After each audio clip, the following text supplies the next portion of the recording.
All right, we are live. I see we got some people in chat already. We'll just give it a moment here while we get some more in. How's everyone doing today? Pretty good. It's late. I just started my first coffee, so it could be better. I see Twitch chat is just mimicking Red Channel at this point. That's good. That's what we expected with all the Ret people here. Did we get a tweet out from An the hour official ago. Paladin Discord, Twitch, Twitter? Nah, too lazy. I should have seen the warning for the 1 hour ago, and then you followed up with 10 minutes ago. So I think we got our bases covered pretty good there in that regards. More tweets. More tweets. We're definitely not going to add everyone. That Yeah, never what happens ends if good. I add everyone in chat? Who would do such a thing? Kona, you haven't had a logged kill since Gul'dan, and you died. Do you really want that reviewed on stream?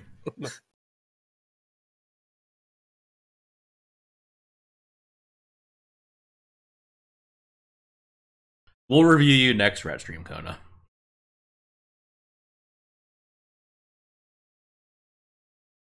Reviewing Legion logs feels good. Mm.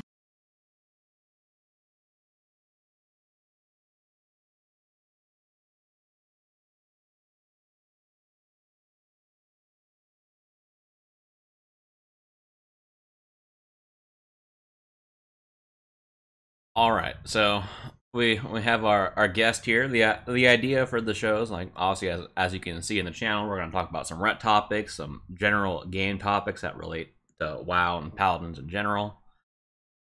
For the most part, I'll be the one hosting the episodes, and I'll be joined by some Templars and mods and other people as well. People can apply to be on the show if they can bring something interesting to the table. We got some links there in the description, like a little Google form you can fill out. But generally, you'll see faces here rotate in and out throughout the weeks. This is our Ret stream, obviously. Next week is Prot. The week after is Holy. So we'll try to have streams as much as we can. Sometimes we might have to adjust the stream to a different day or time to make sure we can get some people on the show who want to be, who normally can't come at this time. But what we're gonna jump into here first today is, like, there's not gonna be much on the screen at this time. We're mainly gonna be just talking about things. We'll have some of our main talking points on the screen here, and we're gonna go ahead and start off with some PTR changes. So right now the PTR for 8.1 is up. We're just under a month away until 8.1 hits. So we'll start off here. 1 month, boys. And then 2 more months for raid, I guess. But 1 Yeah. month. Well, Yeah. 1 month after 8.1 is just the changes, then 8.1.5 is the raid, which happens sometime in January. And 8.1.5 is also going to be our best patch, because we can race change to Zandalari Paladins. Hell yeah. What if you play Alliance? Then you're going to race change and faction change, I guess. Yeah. Okay, gotcha. I don't know why that was even a question. Fair The enough. answer was obvious. You just have to pay more money. We run the numbers. Zandalari Paladin is biz. We don't even know the ratios. But We yes. don't yet. Do It's we? biz. Yeah, but look good, feel good, play good. All right. Biz. So one of the main things that we're seeing in 8.1 across all the specs is that we're getting some new Azerite traits. And for Ret here, the first Azerite trait that we're getting is Empyrean Power. And what Empyrean Power is, that's the one your attacks in general have a chance to proc a Divine Storm that's free that does additional damage. And rather just being a new trait entirely, it's actually replacing the Divine Right trait. Right now, the Divine Right, for those who don't remember, that's the one where if you use Divine Storm on a target that's at 20% or below, you'll get a strength buff. So that trait's going away. and that's being replaced with Imperium Power. And how it's going to work is if you have a piece of gear that already has the Divine Right trait, when 8.1 drops, that will be replaced already. So a good example of that is the Grid Runner Gala helmet from Mother. That trait has Divine Right on it, so come 8.1, it's actually going to have Imperium Power already. And the second trait that we have is Light Decree. So what Light Decree does, it increases the duration of your wings, either your Avenging Wrath or your Crusade, by 5 seconds. That does not stack, it's just 5 seconds, so you'll either have 25 seconds of Avenging Wrath or 30 seconds of Crusade. And it also causes you, when you spend Holy Power, to do AoE damage, to do AoE holy damage around you. Right. One thing I did want to say about Imperium Power is the fact that it's replacing Divine Right. And I personally don't see why they chose that specific, other than it's like, oh, replaces one AoE trait with another one. But out of all the red traits that we had specific for the spec, Divine Right wasn't even that bad. It was actually one of the most flexible ones we had, due to like working as both an execute buff and an AoE. And it was fun. Like, God forbid it was fun, right? Yeah, and God forbid, like, there was choices and there was some stuff you could do with it. Yeah, like, I'm not upset at the new trait at all. I think it's great. I think it's more like classic nostalgia, but like, you know, I wouldn't have been upset if they didn't replace Divine Right. It is. Yeah, just as a note for Zealotry, so that one's Light Decree is replacing Zealotry. So like the Chitin Spine Pauldrons from Old Year, those will have that new trait come 8.1. Yeah, I don't know that anybody's gonna be upset about that. Zealotry is like, you know, it could have been cool. It's gone. Yeah, Crusader Strike just doesn't do any damage. Not only does it not do any damage, it was a passive thing. It lasted so long that you didn't worry about it. It was boring. Yeah, there was just no significance to it overall. Yeah.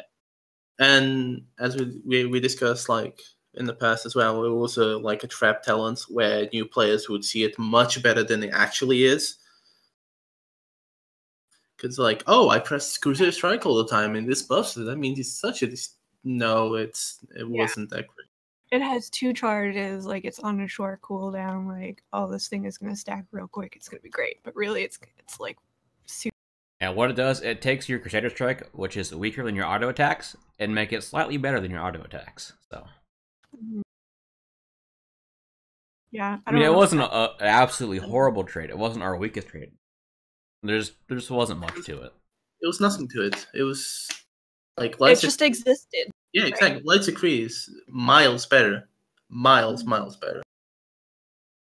Yeah. So the other question that comes up with Light's Decree, with the buff for duration on Crusade, does that make Crusade really strong with it?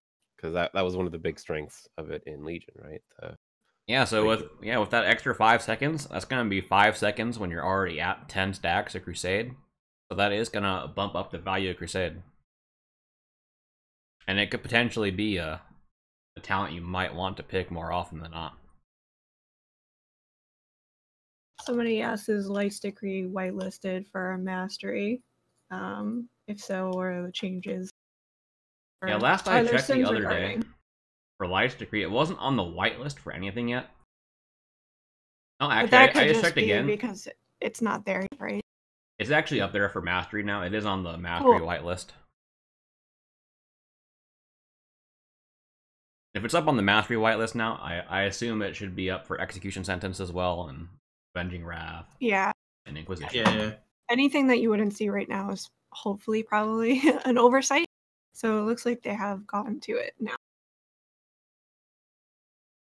Yeah, Light Decree is also one of those traits where one point of the trait is massively better than getting a second one. Like, yes. It is ridiculous. Yeah, we'll get to that in a second. One of the other questions that we had here in chat was asking if Zeal would increase the proc chance of Imperium Power, and the answer is no. Imperium Power is based off RPPM, or real procs per minute, and extra attacks or attack speeds don't increase the proc chance of RPPM. what the way that RPPM is affected is by haste, and not every item that's RPPM is affected by haste. Like, for example, trinkets that proc a primary or secondary stat, if that was to be increased by haste, that would be considered double dipping. So generally things like that will only have their base RPPM, but with Imperium Power, it can be modified by haste slightly. And it's not it doesn't increase the proc chance by a huge degree, but it does increase the proc chance with haste. So the way to think about it is if the thing that you're proccing benefits from haste, so a stat buff where you can pump more damage out because you have more haste, or something like that, it's not going to increase the proc chance because you're already benefiting from more haste in that. But if it's something that's, say, just a regular old damage proc, like back in Antorus we had the Scourge Wing, that's gonna benefit from haste because it doesn't double dip. You just get the proc off of it. Yeah, generally speaking. And a good recent example were the Briny Barnacle trinket and the Gatiku sword. The way that the sword worked, the proc chance was increased by RPPM, and you were also getting more ticks of that bleed. So they did modify that. And the same for the Briny Barnacle. The haste was increasing the proc chance, and it was increasing the ticks. So they did change those items about a month or two ago, so it only works one way.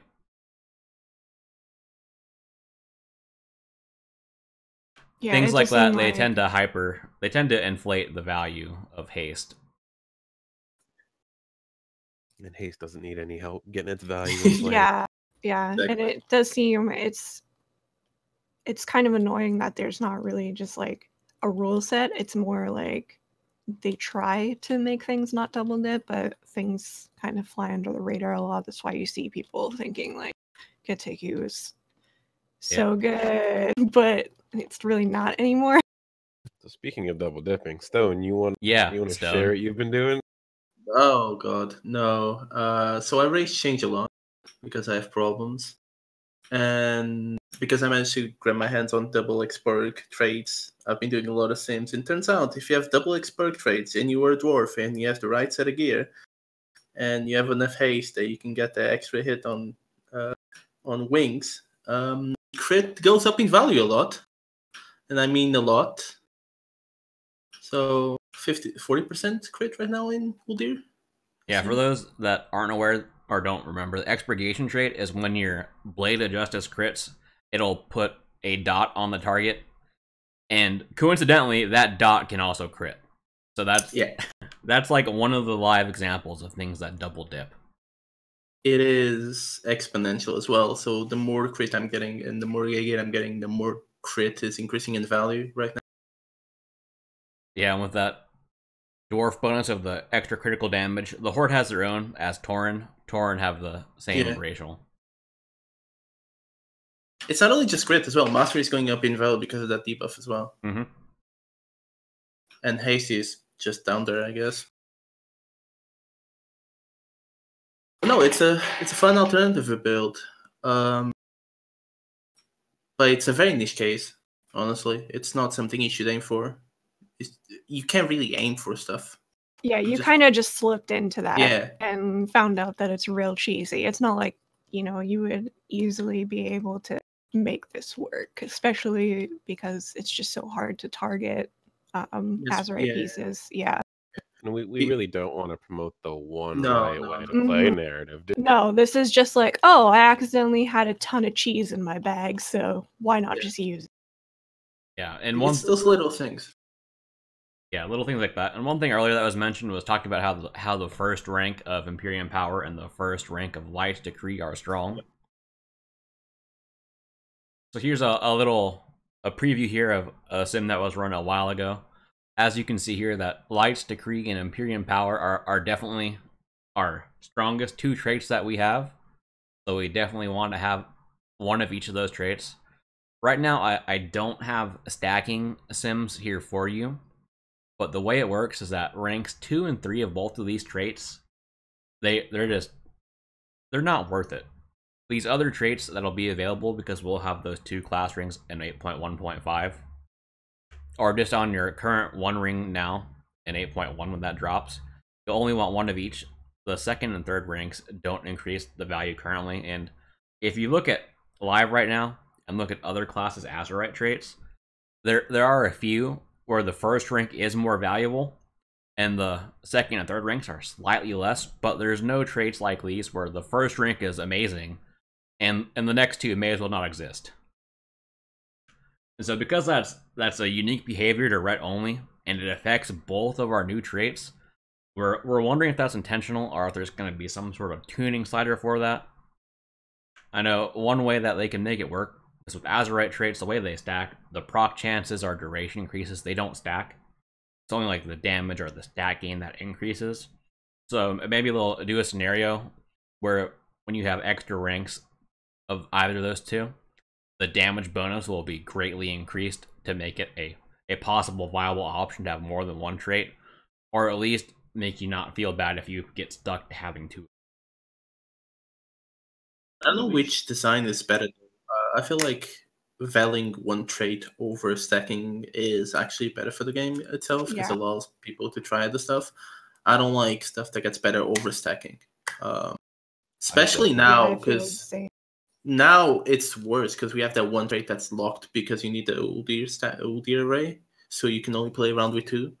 Thankfully, that's getting better with the extra ring and stuff, but like allowing players to get power by just having one instead of having to stack I think it's just better, honestly.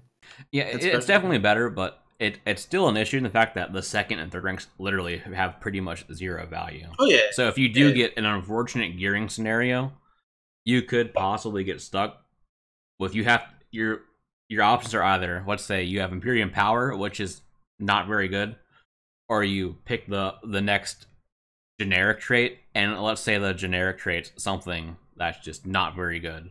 It's one of the lower ranked generics. Like Secrets of the Deep isn't very good. It's also very RNG. Like if you have to choose between two not great traits, it doesn't feel good. So at least if the value was a bit better for those extra ranks, it wouldn't feel as bad. They definitely don't have to make it as good as the first rank. Yeah, I think just making it at a second rank being as good as like our worst is good enough, you know? Yeah, exactly. It's a fallback. Yeah, because you don't want to get screwed because it is hard to target Azurite, right? So potentially you're stuck with that for a while. That should be getting better in the patch though with the new vendor. So you should be able to at least pick up these somewhat wrong. The new vendor isn't meant that you buy every single Azurite, but it's meant for these situations where you really need one piece, right? You kind of got screwed consistently. Yeah. Which is nice. It is a good change, and I think it's better that way than having it. Unpopular opinion, I think it's better that way than having it drop at the end of Mythic Plus, because like I don't miss Maw Tuesdays. I don't miss farming. I just don't. I hate it, you know? I want to raid, I want to chill. I don't want to do mini 5-person raids all the time, 24/7, to get that best in slot one piece. No, I agree. Yeah, so I'm happy about the vendor, but you know, personal choice, I guess. Yeah, and one thing that Stone mentioned was that right now we're locked to having one trait that has to be either Laser, Matrix, or Archive. Yeah. And in the Battle for Dazzle, or whatever they call the raid now, they changed the name like 4 times already. There's no raid-wide trait like re-origination. Token troll raid. Yeah, token troll raid. When was the last time we had a troll raid? So yeah, so we won't be locked into having a raid piece that has a raid trait because there is none. Just the general traits that are on the gear in the troll raid, they're already Blom Somdi themed, and the team said that was enough, that they didn't need to add any extra flavor like re-origination array. Yeah. On top of that, we also have the extra ring, as we mentioned, so that's going to be a lot of room for play and a lot of room for, I expect, really weird scenarios where no one saw stuff coming and like different trait builds coming, and that's exciting. I like it. I really like that. One question about the Empyrean Power one that I think came up earlier, and I don't remember what the final word on it. Since it is a free Divine Storm, how does that interact with Divine Purpose? Which one gets consumed first, and so on? Yeah, the way it works right now is that if you have both a Divine Storm or sorry, Divine Storm, a Divine Purpose and an Empyrean Power proc. The Empyrean Power proc is being consumed first, and that is creating some issues currently, because what will happen is because that damage bonus isn't that high, if you have both an Empyrean Power proc and a Divine Purpose proc, you'll actually want to hit your Templar's Verdict first to consume that Divine Purpose, because the bonus damage will be benefit there more, and then you could follow up with that Divine Storm from your Empyrean Power proc. Which it's a little is bit of a messy scenario fine, currently. But yeah, as long as I think there's a hard rule and it's not acting weird, you know, we could probably make sure people are using it quote unquote right. Yeah. Like it's not ideal, but it's not the worst either. I could see why they wouldn't want it to be affected by like the damage. Whether that's intentional or not, I don't know. I don't know what they intend with things anymore if things just accidentally happen. Make the best out of it, honestly. Mm-hmm. But I am like really looking forward to the trait in general. I can't see like one talent ruining it for me, really. And plus it looks like if you have Light's Decree, you're not going to be running Divine Purpose anyway. Just you watch me. I'm kidding. And yeah, so the next little set of changes, they're not as large as that. Greater Blessing of Kings and Greater Blessing of Wisdom both had minor changes. Yeah. Blessing of Kings had its absorb amount increased, and Blessing of Wisdom had its healing portion removed, but in the end it's a neutral change. Yeah. If you run the math real quick, like the healing that you lose from Wisdom is pretty much baked into the shield increase from Kings. Like it's nothing. It's minor. And really, who was like banking on the healing effect from Wisdom? Yeah. Player. Hey man, I want those ret healing parses. Heal nothing. Nothing. But the buff to Kings is going to be nice. Like you might actually feel it, maybe in that you'll have that slightly. I still don't know that it's going to make a difference on like a tank. You know, it's not going to make me want to. I hope it doesn't make a difference on tank. Yeah, I don't want to rebuff them every time they eat. Really. So, real question: do you guys actually buff the tank with it? Because I always just throw it on myself. I throw it on myself. It's my Kings. I literally just put them both on the healer because I'm just literally that lazy. My Kings, my buff. Just target someone to hit both of the buttons. Yeah. Healers change their talents sometimes. I can't deal with that. It's going on me. Yeah, in the Wisdom.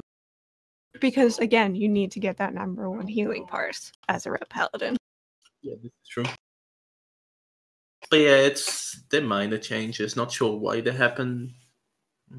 But, well. I don't know. Maybe they want us to put it on the tank. I'm betting it's PV or something about someone was saying a bunch of the healing effect from Wisdom was proccing things. Or, you know, who knows? It could be. They dropped the... Yeah, like the healing effect from Wisdom was actually doing things like proccing quick navigation enchant on your weapon. It was very interesting. I see. So, I guess there probably was a reason, huh? Could be. There was, what was the trade that could actually get some value? It was the second trade that gave you haste. It was one of the healing ones, right? Yeah. And there's probably always a reason for every change they make, whether it's a good reason or not is a different story. Exactly. I had a dream last night about a world where Wisdom didn't heal. So we maybe it was just, as Cal pointed out, just a preemptive meta. Yeah. So they don't deal with mistakes in the future. Yeah, so one of the other more big or more interesting changes at Divine Purpose. So Divine Purpose, what people see in the patch notes, all they see is that the damage bonus was lowered from 30% to 20%. So everyone freaked out right away. They're just straight up assuming that Divine Purpose was being nerfed overall. But what the patch notes don't pick up is bug fixes unless Blizzard themselves address them in a blue post, which they didn't. But on the PTR now, if you do have Divine Purpose, you can actually chain proc Divine Purpose properly you can use those back-to-back procs. What's happening now on live is if you get a Divine Purpose proc, you'll press Templar's Verdict, and before your Templar's Verdict does damage, DP can proc again, and once your Templar's Verdict lands, it'll eat that second proc.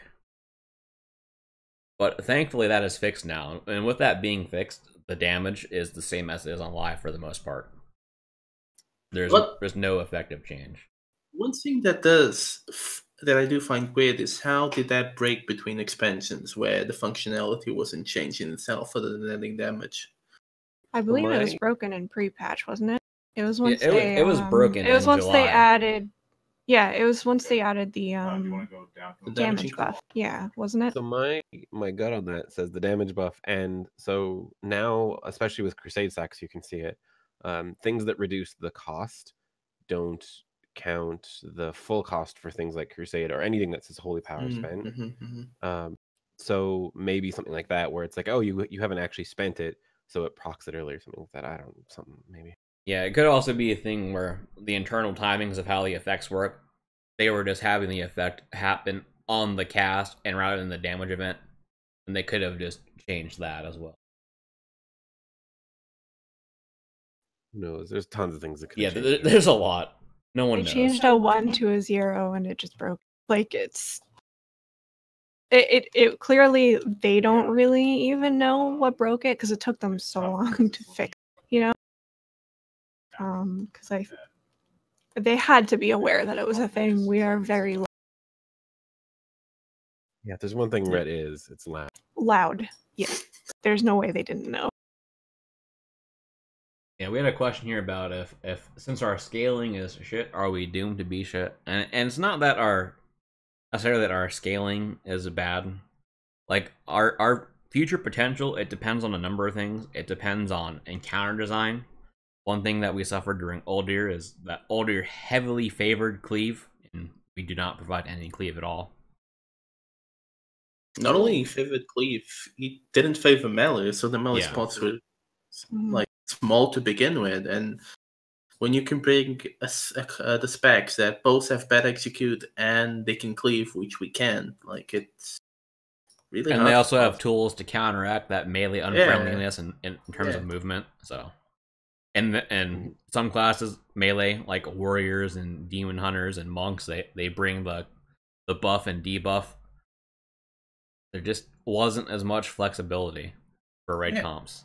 That's why, honestly, our best fight is possibly Zul, because it's the one, like, you need, the job that you need done is what we do, is you pump DPS on that one target and you don't move, that's it. Like, well, unless you really want to do. Oh my god, sure, get out. Don't let's not start with divine storming. Look, let's just start telling people the divine storming on Zul is not helpful or no, please Zul. Don't. You kill the boss. Don't DPS those hands, please. Other classes are gonna cleave, passive cleaves are gonna happen if you have a frost mage, that's it. I wouldn't say so many specs do more single target actually. Red single target isn't that bad. The thing is that Soul is also a fight where you can rogue cheese, and why wouldn't you rogue cheese? Exactly. Like if you have a rogue alt and you're a Ret Paladin, like you're kind of a dick for not playing the rogue at this point, right? Is the common perception. So you should be leaving that for the rogues. Right? If you are blessed enough to be on your Ret Paladin, just do your job. Don't be the guy that's ruining it for basically the raid. Like, just do your job. Kill the ads that need to die and kill the boss. You know, bop the tanks when they call for it. Just be a good boy or girl. Wow, discriminatory. I see. Is this what you get from being a raid leader? It is. Like I hate it. You know. Just be a good raid.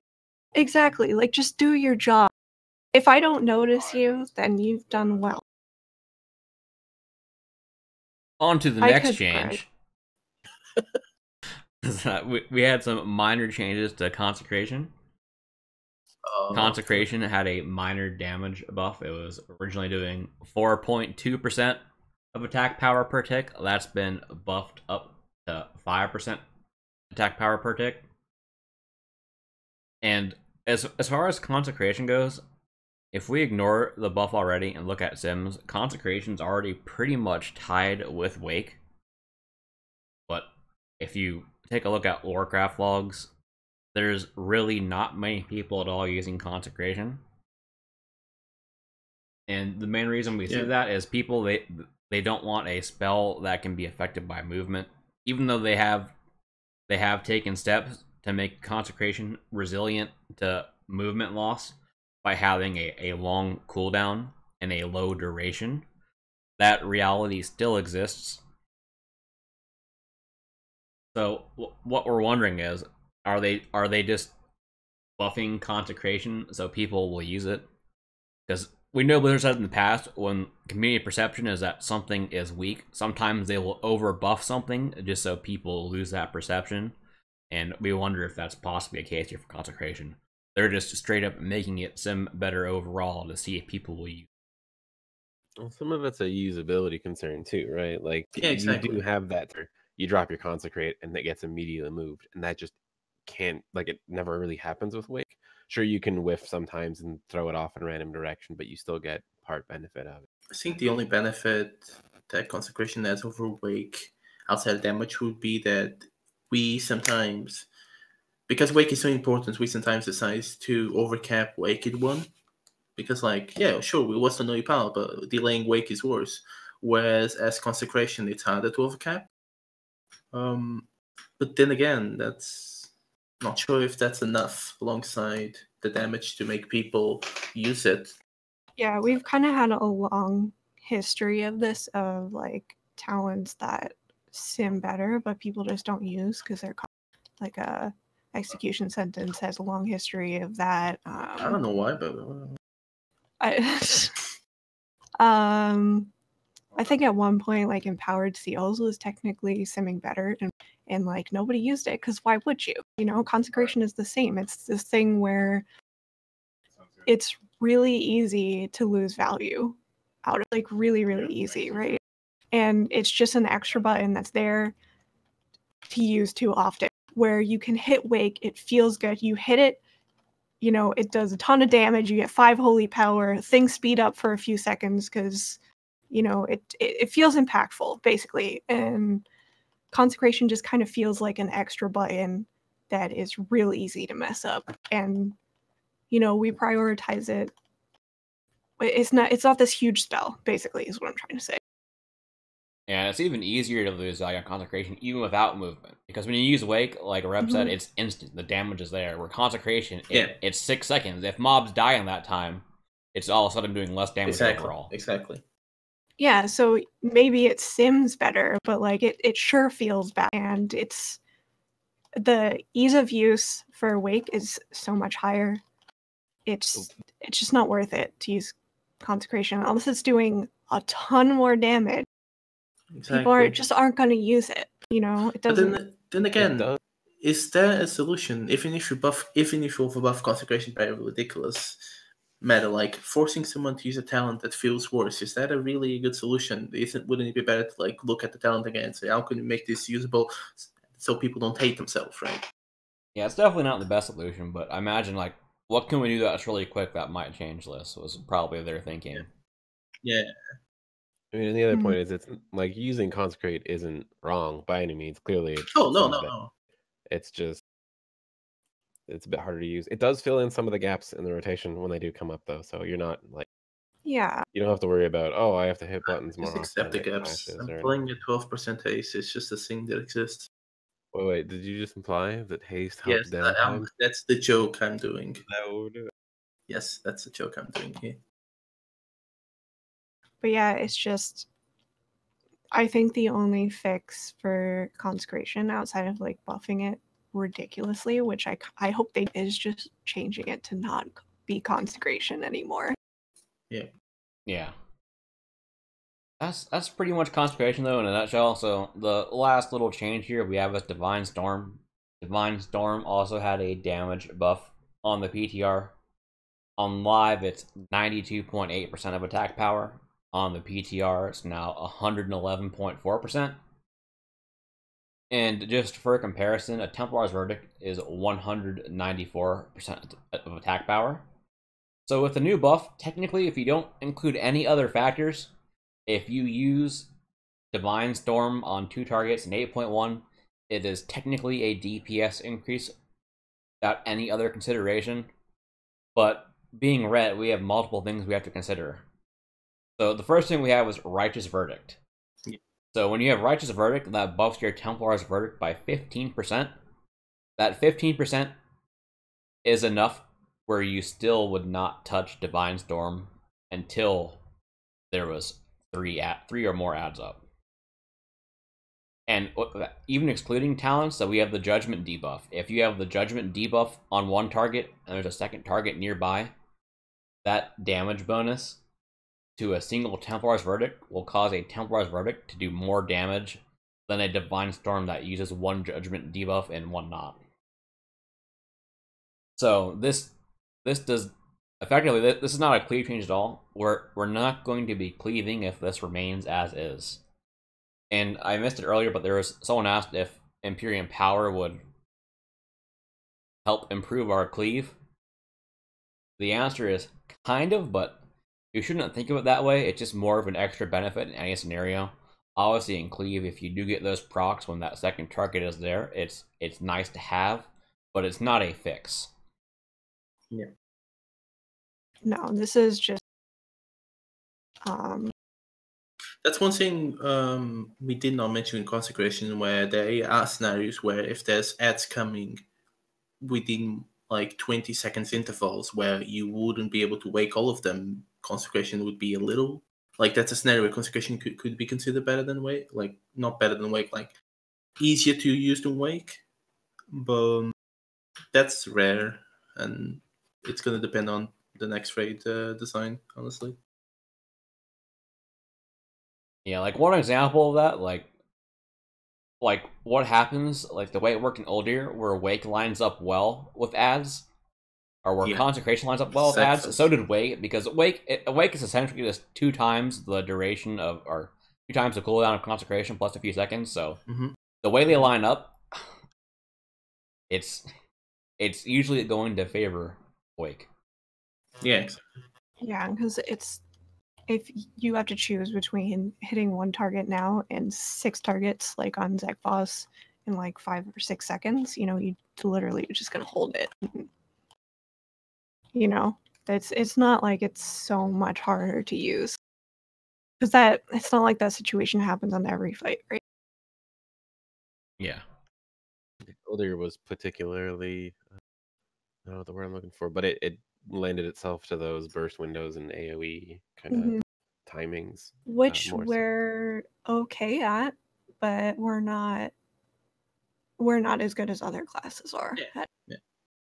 Like, our strength really is in our like burst single target, and there really aren't many fights that play at least not well enough for people to get over the, like, I guess, bias they have against Ret Paladin. So, and even then, like, if Unleash is single target, this is a design problem where if Unleash is indeed single target damage on a single target, the sim should reflect that, and they don't, right?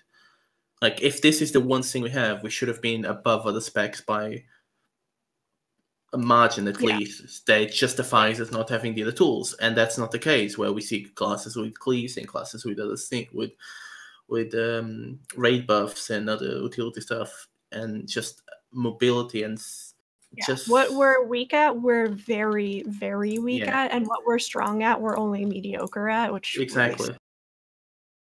And at the same time, as those other specs that might not be super strong in one area, they might have the option to swap to a different spec.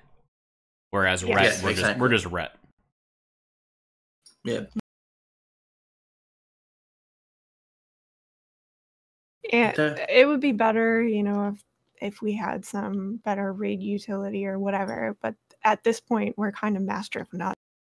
Exactly, and as I was thinking the other day as well, we had the design change from Legion to BFA, where in tiers in Legion, Rets would focus on one single spec that would give them multiple tools of cleaving and single target at the same time, like Divine Embassy Nighthold or Greater Judgment in Taurus, where now we have multiple viable specs that we can play, but they all honestly just focus on the same single target niche, like, instead of varying around.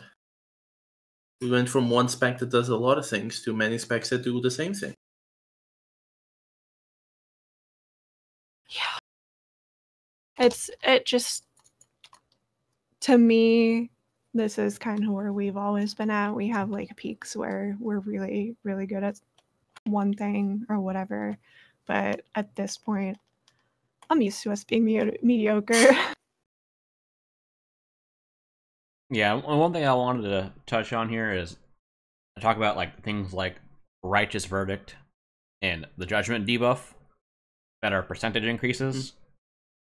Just want to let everyone know that those are damage multipliers.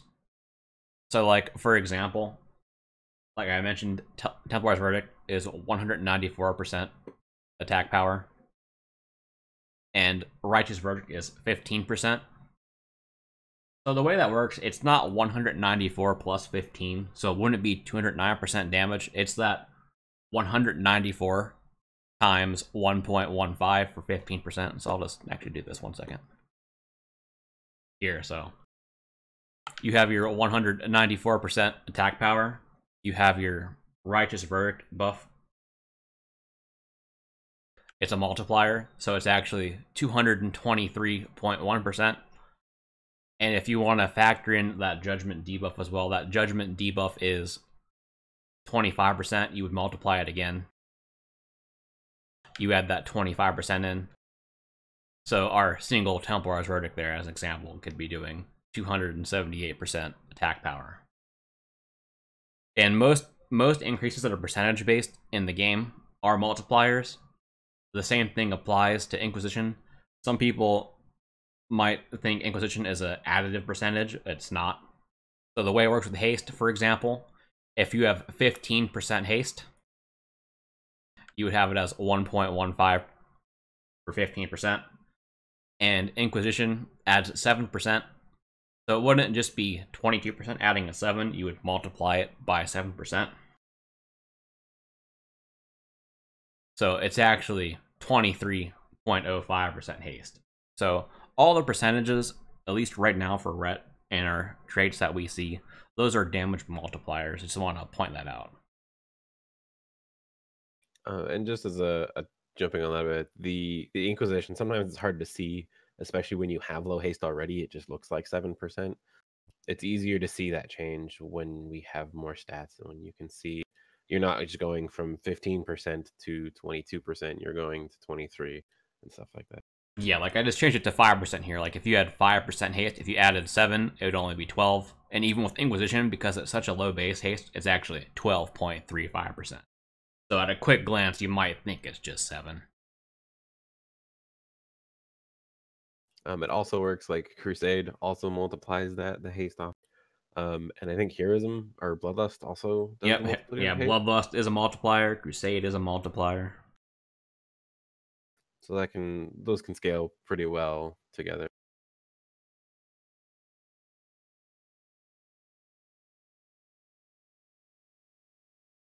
All right. Well, one thing that you see when we were doing here, we were talking about our changes. Like people ask about our cleave. We talked a bit about our niche a bit, and like what we're talking about here, we're talking about some of the struggles that we're seeing and what the PTR is doing or not doing to address those struggles. So all we're getting here is like we're definitely getting some quality of life improvements in the terms of new traits. Divine Purpose is working out to be a wash. Consecration is getting buffed technically, but that's a matter of will people actually use it. So one thing that's definitely important during cycles like this where a patch is coming up, I know 8.1 is right around the corner, so who knows how much it works, but a good thing to take into consideration is feedback or feedback and suggestions. So one thing that we want to cover here is ways that you should provide feedback, things about suggestions. Should you use one or the other? Do they both work together? Or how should that situation be approached? Also, very important, how not to provide feedback. Yes, how not to provide feedback.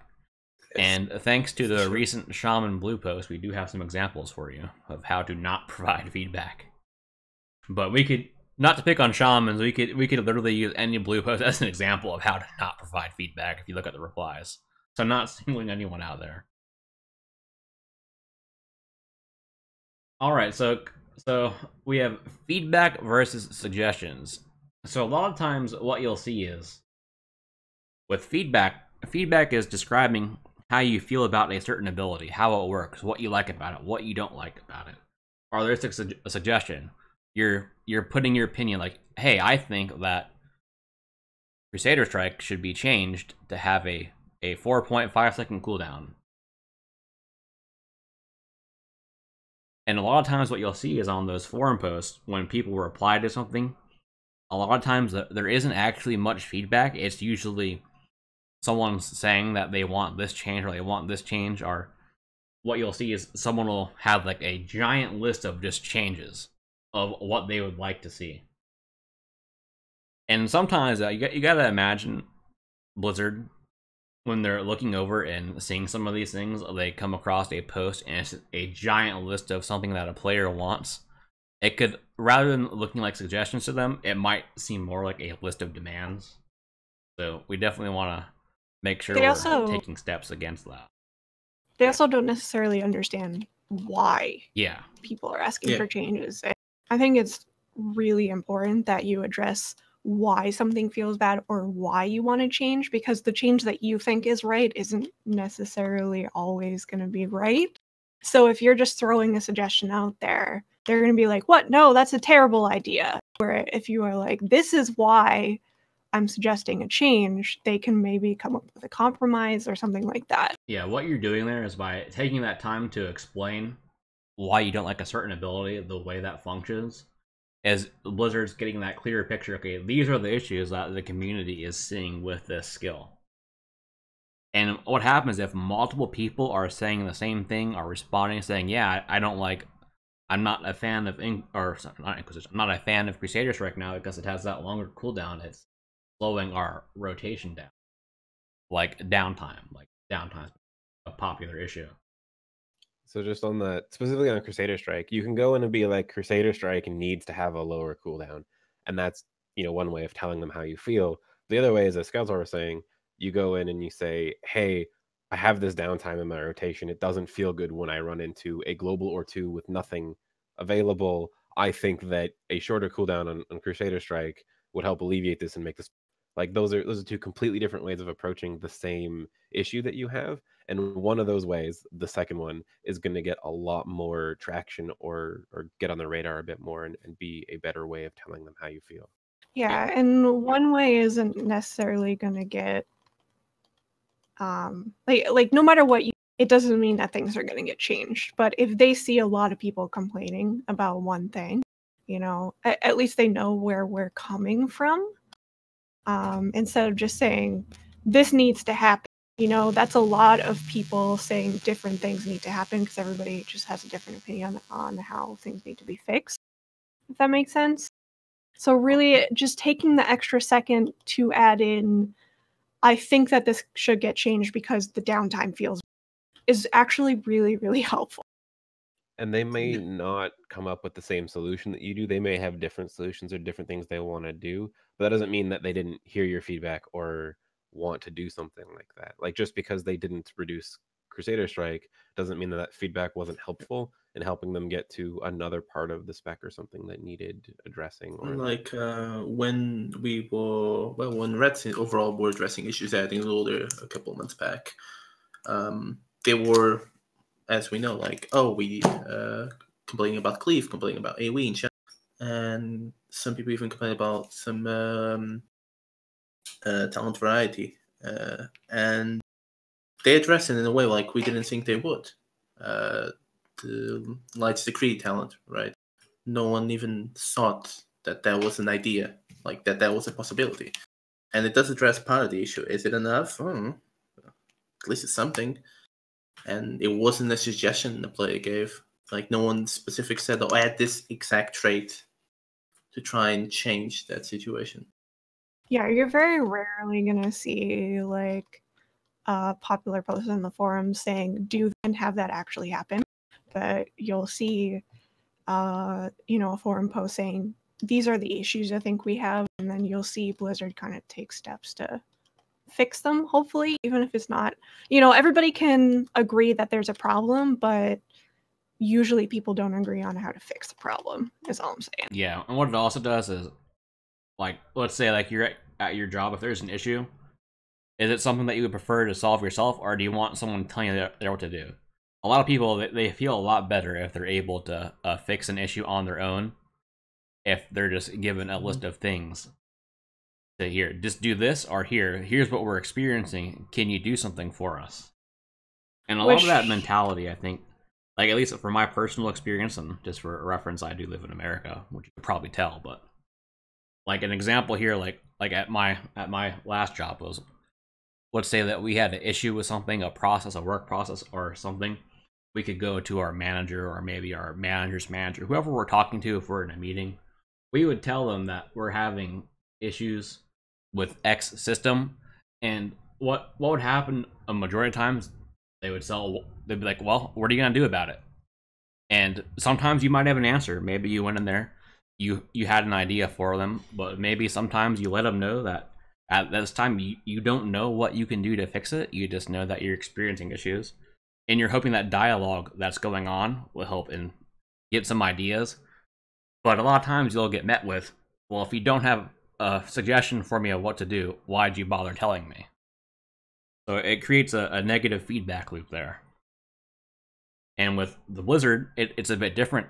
It works differently. Like, generally the attitude is not a good attitude. So you don't have to feel pressured to tell Blizzard what they should do to fix something. You should feel okay just letting them know what you think is wrong, what you like about something, what you don't like about something. You don't have to have an answer to fix it. You just have to provide feedback so they can potentially fix that. And I think it's really important to remember, like, even if you don't like them, they're still people. And like sometimes you have to take the higher road, and you can't just be like, this sucks, you suck, fix it, because that's, maybe it feels better, but it's not how you get results from people. Also, just on the content of that kind of feedback, it doesn't really get the message across. Like, it gets the message across that you're upset. It gets the message across that you are unhappy and you want something to be different than the way it is. But that said, from their perspective, they look at them like, yeah, I get he's upset, but I don't know what specific, like, what direction do you want us to take? What specifically is causing you to feel this way is something that's much harder to get to when people are very emotional about it. Yeah. And at the same time, like when you are giving feedback, like you'll see people that are just saying all these nasty things, or saying whoever designed X should be fired. When you're providing feedback or criticizing something, you have to criticize the actual thing that was implemented. You can't criticize the person or persons who did it. Because that's immediately going to get you dismissed. And also, chances are it wasn't just one person. This is a team. Think about, like, how many people does it have to go through in order for it to actually get implemented? Yeah. Linking changing people directly is just wrong. Like, that's not how design works at all. Especially for something so big. It's also not how getting change done works. Like, there's just no reason to insult people. It doesn't help anyone. It doesn't help you get your point across. It doesn't make anyone, and it doesn't even get to the problem. Like, there's no axis of attacking people personally that makes sense, that's effective. It's just don't do it. That being said, like, you're still allowed to be frustrated, and you're still allowed to say this is incredibly frustrating. Instead of saying, I hate this, what are you doing? Lay out, this is the problem. Maybe this is what I think the solution should be. Also, this is incredibly frustrating because it's something we've been dealing with for a long time. Cool. So it's okay to say, I am frustrated, but, you don't need to attack people. Everyone here that's talking right now is progressing older or has progressed older with Ret. Like, we're all frustrated, trust me.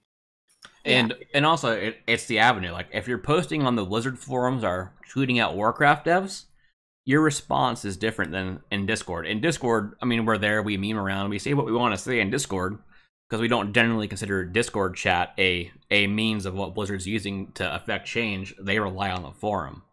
So if you want to be mad and rage and complain, that Discord's a good place to do that at, because we're definitely a bit more open with what we want to talk about in the Discord. It doesn't really bother us.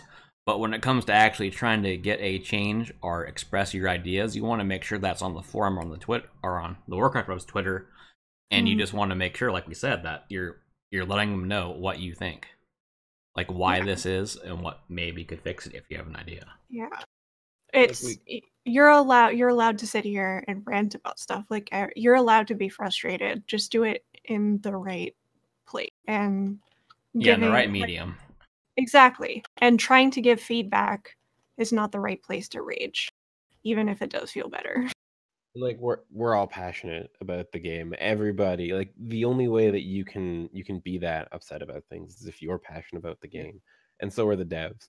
And so like, you know, you can be as angry as you want, like I was saying. Just when you're trying to ask them, say, hey, I feel a way, I want something changed, or if you want to go and be like, I think these are problems, that's not the time to go off the deep end and start, you know, calling people's mothers gay or something like that.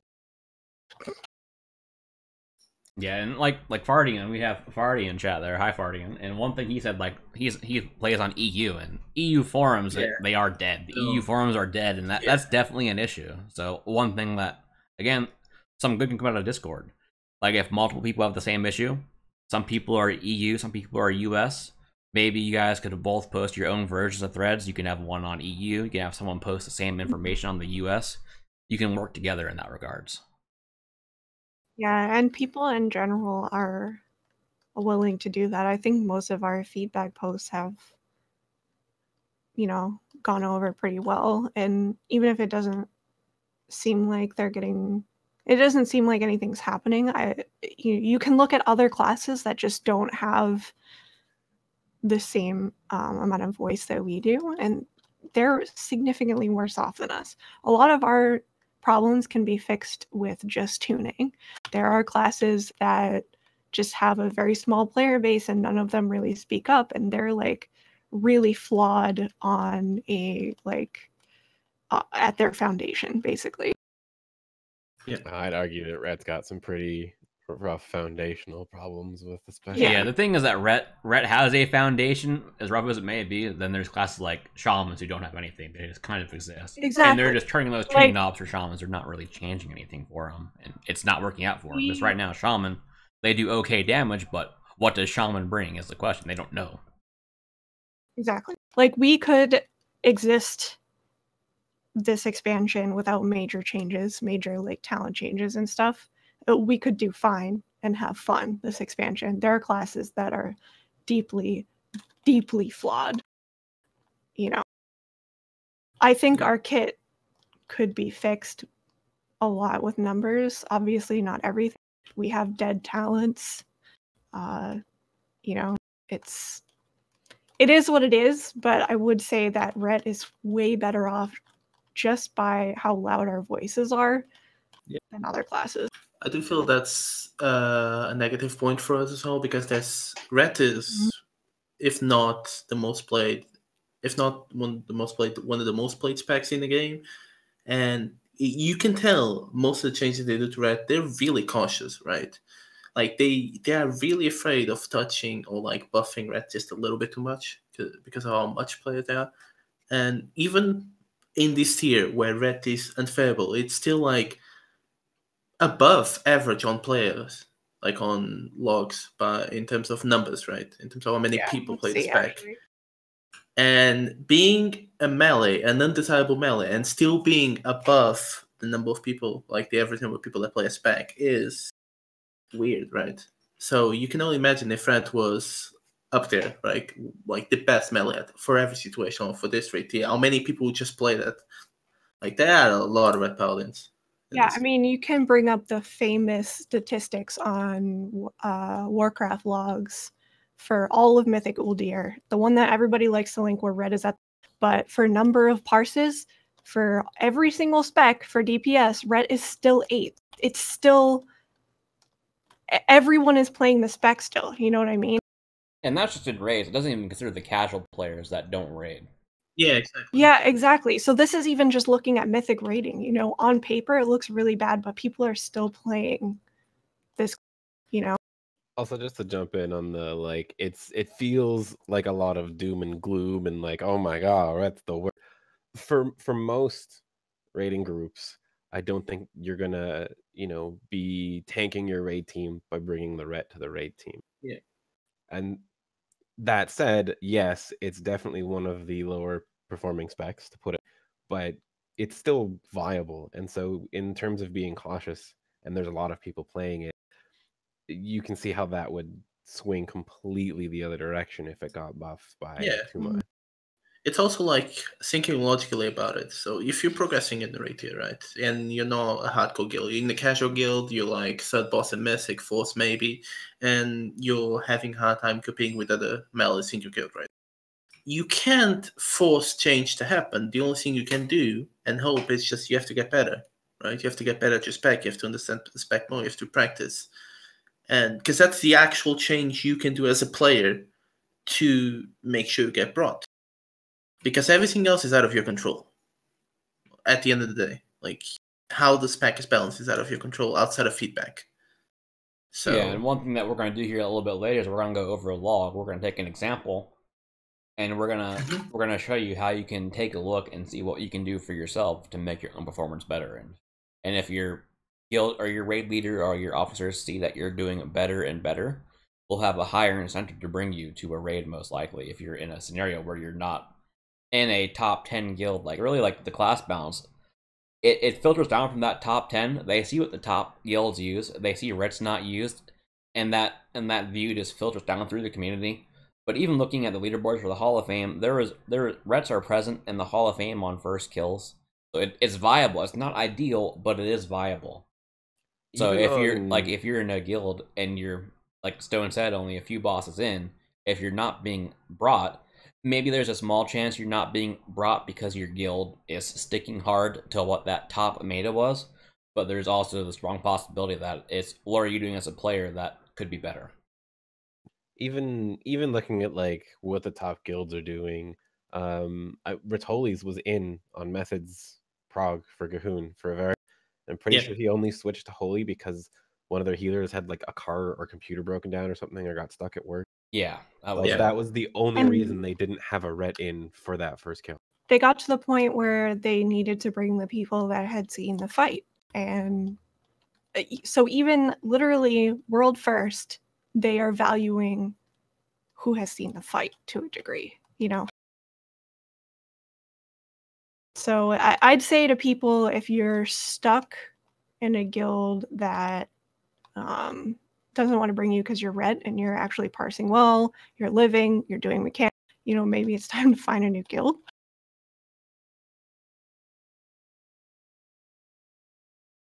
Yeah, and going on, like, feedback is a two-way street here. We're talking about what we should do, but there's also things that we would like Blizzard to take into consideration, either just in general or from what we said here.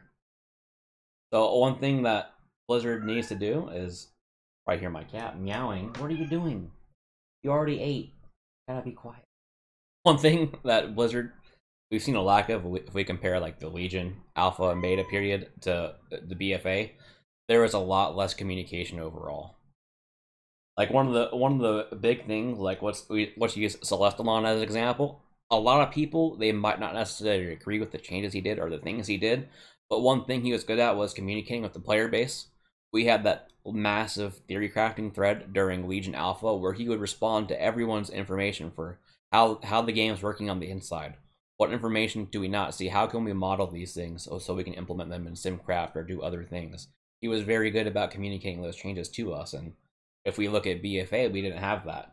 What we're getting in BFA is every now and then we would see a dev, they would reply to a class topic with a list of changes or things they were doing. But what was happening is that we weren't getting a really clear picture from them. So one thing that would be good is if they are only going to post so seldom on the forums, is I'm just going to use what Ghostcrawler said, and what Ghostcrawler was saying with players A better strategy is to make sure they understand the goals of your design or feature, and that why you believe the details will help meet those goals. Players may not agree with the goals or implementation, but at least they'll hopefully understand what you were hoping to do.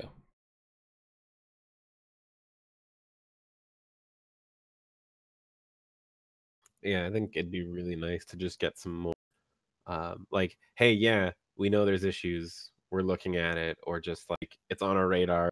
We don't have anything to say now, but we're aware, or just something like that. I think that is, even if it's not, hey, this is the inner workings from before. If it's just, yeah, we hear you, dudes. I think that would make at least me a lot happier.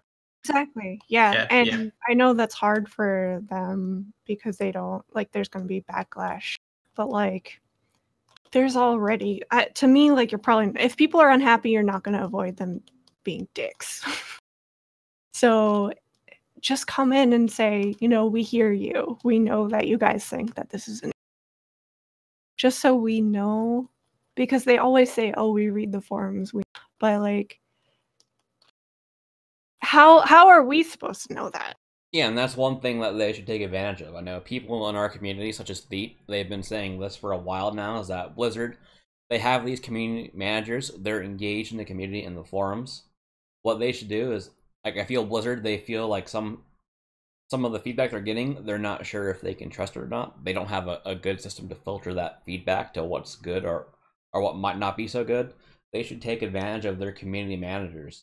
The community managers can take a more active role in those large feedback threads to gather what people are saying, put a little bit of effort in there to disseminate what's the good, what's the bad, and they could pass down a more condensed version onto the devs, and the devs can either choose to respond to that themselves, or they could use that community manager as their proxy to deliver that information to us. They have a role there already, they should take advantage of it. I think that was already happening, right? Minus the devs like getting back to us, but how are we supposed to know that any of this is happening, you know? Yeah. Exactly. Even if they came out and they're like, look, this is the process that we take with player feedback. But they've never done that, you know? So are we just supposed to assume? You know? Well, the other part of it too is just like when they get some of the feedback, maybe some of it like, well, we're not ready, or if it's so far out that they don't really want to say something and then go back on it later, which is they've made similar comments about, hey, we want to add this feature or we're going to make these changes, and then they go back on it. They don't want to set people's expectations and then not deliver. Exactly. That could be almost just as bad. So I do kind of understand that they don't want to engage too early or too much and set up expectations they're not going to deliver on.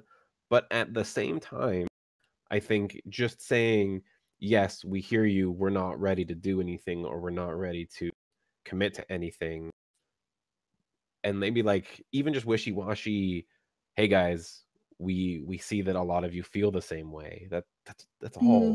That's all. Or just positive reinforcement for good feedback, because you know what is good feedback? What do they think good feedback is? Somebody coming in and saying, hey, we think this is a really great thread, and you know we're looking at this. Can't promise anything, but this is a great example of good feedback. That would be good, you know, because then people can see what is good feedback, what is more likely to get brought up in meetings, you know. It would also demystify the whole thing of like player versus Blizzard, right? There's this, especially since BFA, where this environment of players thinking Blizzard is against them, their own client, like it's the enemy. I don't think Blizzard sees players as enemies at all. But this silence just lets, like this lack of us knowing how they take the feedback, kind of makes players speculate stuff. It makes them think, oh, they don't care. They just don't care, and it's Yeah, I know Golden Boys in chat, they're mentioning that Ethan's, or I'm not sure how to even say it, so I'm just going to say Ethan. Sorry if that's wrong. Mentioning that Ethan's, I mean, he is pretty active on the forums, but I mean, no offense to him, a lot of the things that he is posting are more on the meme side, but occasionally you will see him in a feedback thread that has gotten long. He'll extend the lockout on the thread so more people can post. And that's a little bit, but that's not the two-way street we're looking for. I mean, he is posting there, but it's a matter of how often does he relate. Like, okay, I'm seeing that people are saying list this and list. Are these the things that people consider the most important? Just more engagement directly with what's being posted. Actually, talking to players, filtering it, posting what he thinks are the core things he got from the thread, and seeing people agree, and then he can be like, okay, I see what you guys are saying here. What I'm going to do is we're going to take this up, and we'll see if we get some sort of response on it. One thing that Citizens did manage, or he mentioned when we were talking in Discord at one point, that they like to see more conversations instead of big giant dumps. And so even them coming in and being like, hey, this is good, keep talking about these sorts of things to see how different people feel about it, how, you know, how big each side is or how many people feel that way. And so he was saying that discussions and conversations are a huge deal for them. Which I think is another reason Ret does better than other classes. You know, we will do a huge jump, but we make sure that there is activity in that thread. We make sure people are talking. And that is important. Yeah, and to continue off that, like a lot of things are saying about what Blizzard's not doing this, Blizzard's not doing that, like we're seeing a lack of Blizzard overall. And that comes down to even some issues, like let's for an example, if people are talking about an issue that goes on for a long time or crossing multiple expansions even, which for us could be something like the Retribution passive, ever since we first seen it, and for those that forget, when Retribution passive was first on the alpha or beta, I forget which one it was, for Legion, it was a 100% damage bonus. Yeah. Then they nerfed it to 70%. Then they nerfed it to 50%. And then they finally settled on 20%. So, like, but still, even at 20% for 20 seconds, it was a huge issue. People don't like having a part of their toolkit that they have no control over, especially when that part of our toolkit has the potential to increase our damage. And you say no control, but have you ever bought the tank? Yeah, I mean, for the most part, you have no control. If you're Alliance, definitely bop a tank and watch a gnome die. But but the way it goes, like one of the early on in Legion, like sometime between, I want to say Emerald Nightmare and Pilots of Valor, they did a class design AMA on Reddit, and one of the questions that we asked was asking them what they thought about the Retribution passive, and overall, like what we got from them is that they believed that it was a strong class fantasy fit. They didn't really expand on why that was, and they also said that they don't think people on average it's something that's being abused or is an issue. But to be fair, they did take some action on that. They did reduce the duration from 20 seconds to 10 seconds. But still, it's something that they didn't acknowledge it. Like, what we want, like, if this is where Blizzard's planting their flag, like, this is Retribution passive, this is class fantasy, then we need to hear from them why that is. Why is it class fantasy other than I think this fits class fantasy well? What part of the fantasy role is that fulfilling? So even if we don't agree with what their ideas are, at least we know what they are. Another thing that they did to Retribution passive that a lot of people don't realize is that they actually added the passive to the spell book display of the spec. So for them, Retribution passive is integral enough to be on display when you click to change specs. Yeah, it's one of the key focuses concerning now. Which is concerning. Like, if that's why is this? Why is this the hill that they want to die on? Exactly. I don't know. Sometimes it seems so bizarre, like how different their perception of what class fantasy is for Ret, and then our perception. Mm-hmm. I'm gonna have to sidebar this for now. We're trying to keep our streams to an hour and a half for the main content. So we're gonna jump into our log review here. But when the log review is done, we're not gonna end the stream. After that log review is done, we'll still be on here. We can talk and answer questions. So we just want to make sure our main content is in the hour to an hour and a half range, so people don't have to filter out. So I'm gonna go ahead and bring up our logs here. I know our winner posted in the chat earlier. I already forgot his Twitch name though, so if you're still there watching us, definitely post there in chat again, because we're gonna go over your log now.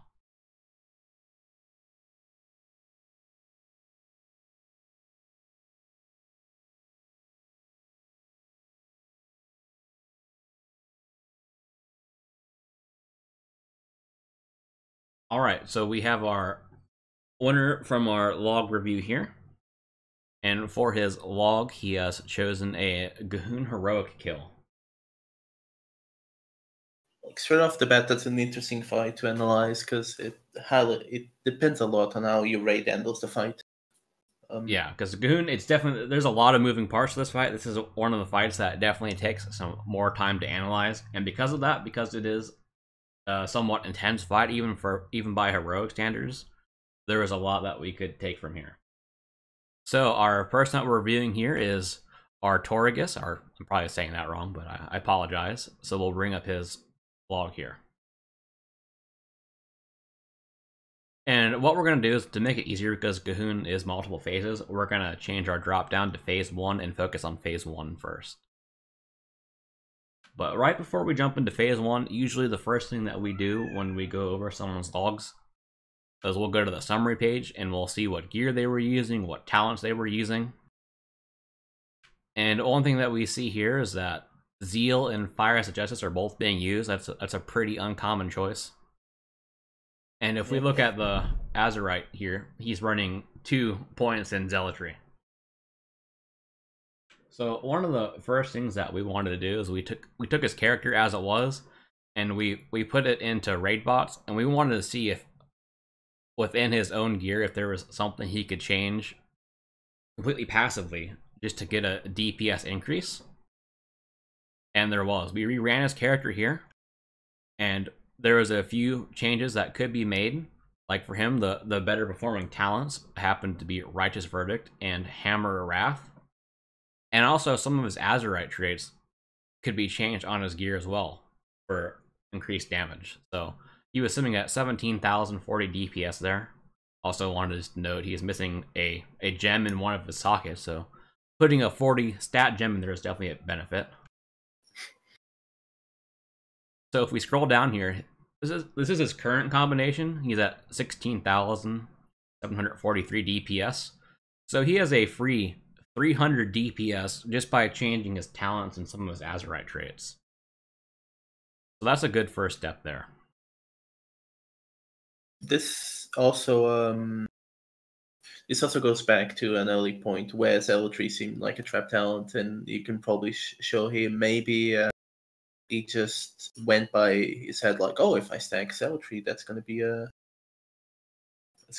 the best choice I have without even checking. We maybe go to the run sim again part and just show people how they can go about doing this. Somebody in chat says, what options that in raid bots?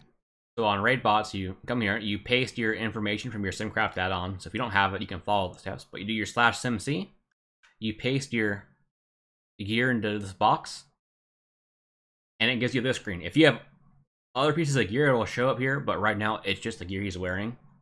And if you want to sim different combinations for Azurite, you can go over here. We can click on his different talents, like On My Way. We can choose that. We go over to his chest, we can choose Secrets of the Deep. You can see that we already have both of these options checked for life speed and for Heed My Call. If you want, you can choose Define Right Even. You can select what things you want to sim. We're not logged into an account here, so by default, you might be a little bit limited in how much you can sim if you're not a Raid Bots subscriber. But you can also do things like if you want to change the enchants to see what's better, you can select them here. For gems, same thing. And also talents, you can change the talents here as well. Like you select which ones you want. If you don't want a talent, just make sure it's not highlighted. I think that is like a really huge change. It's so nice, honestly, especially if, you know, you just rolled your gears changing a lot or whatever, because you just throw whatever talents might be viable, like you would want to throw in Blade of Wrath and like Divine, and it'll grab all the combinations of those talents. Even Well, when I do my own sims, right, when I'm checking for possible upgrades, even if I know it's not going to be upgrades, if I still have iterations, like if my limit isn't even reached, I'll just put some talents, just because maybe, just you never know. Like stuff is weird. Like sometimes there's a weird talent combination with a specific trait or that just goes ahead. And just to answer the question in chat, there is Unbreakable Spirit considered good enough to take over Cavalier? In general, the answer is no. We just use this for our simulation DPS EPing. It's the only reason. just to explain that a little bit, Unbreakable Spirit does reduce the cooldown on Shield of Vengeance, which is used in the sim, and it's a fairly it's not insignificant. It's non-trivial. It does give you a damage boost. So Unbreakable Spirit does add damage that's not 0, and Cavalier doesn't add damage. So we do use it there. Just in a patchwork sim where you're not moving. So take that into account too. But yeah, that's why it's there, because this is just a standstill fight. Yeah, we'll go back to the log here. We'll get to some more questions in chat later. We want to focus on this log here first. Yeah, I'm taking questions down too, so we'll try to get to them after this. All right, so we're looking at Phase 1 Gahun. So for Phase 1 of Gahun, you're not actually fighting Gahun, you're fighting tentacles. And that's all it is. It's tentacles and orb dunking. And he was not an orb dunker or tosser, so he was just on the tentacles the entire time. So I went over the talent and gear and whatnot. So one of the first things we check the opener.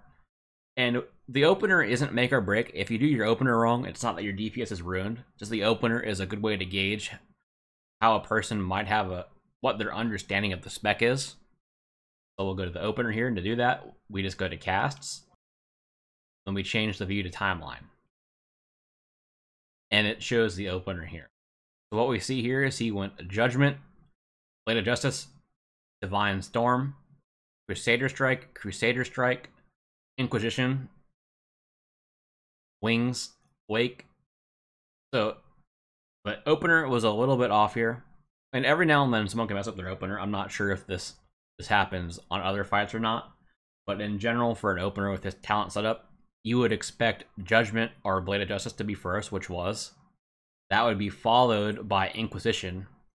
Then immediately after that Inquisition, you would go into Wings. And then from Wings, you would go to Wake. From Wake, you would go to your Spender, whether it be Temple Rhetoric or Divine Storm, depending on the fight. So definitely there is some optimization here for us open you can do. And all of our guides that are in the FAQ, like my guide, there's an opener section. On the Wowhead guide, there's rotation priority abilities that has opener information in there. The Icy Veins guide also has opener information that you can go to. So all the guides, they do have this information. You should take a moment to look at it and go over it, because it will change a bit depending on your talents and your setup. Yeah. There's also those Divine Storms we may want to look at, because yeah, we're gonna get to that in a second. So part of the opener that you might not see on the timeline is a pre-pot, if a pre-pot was used.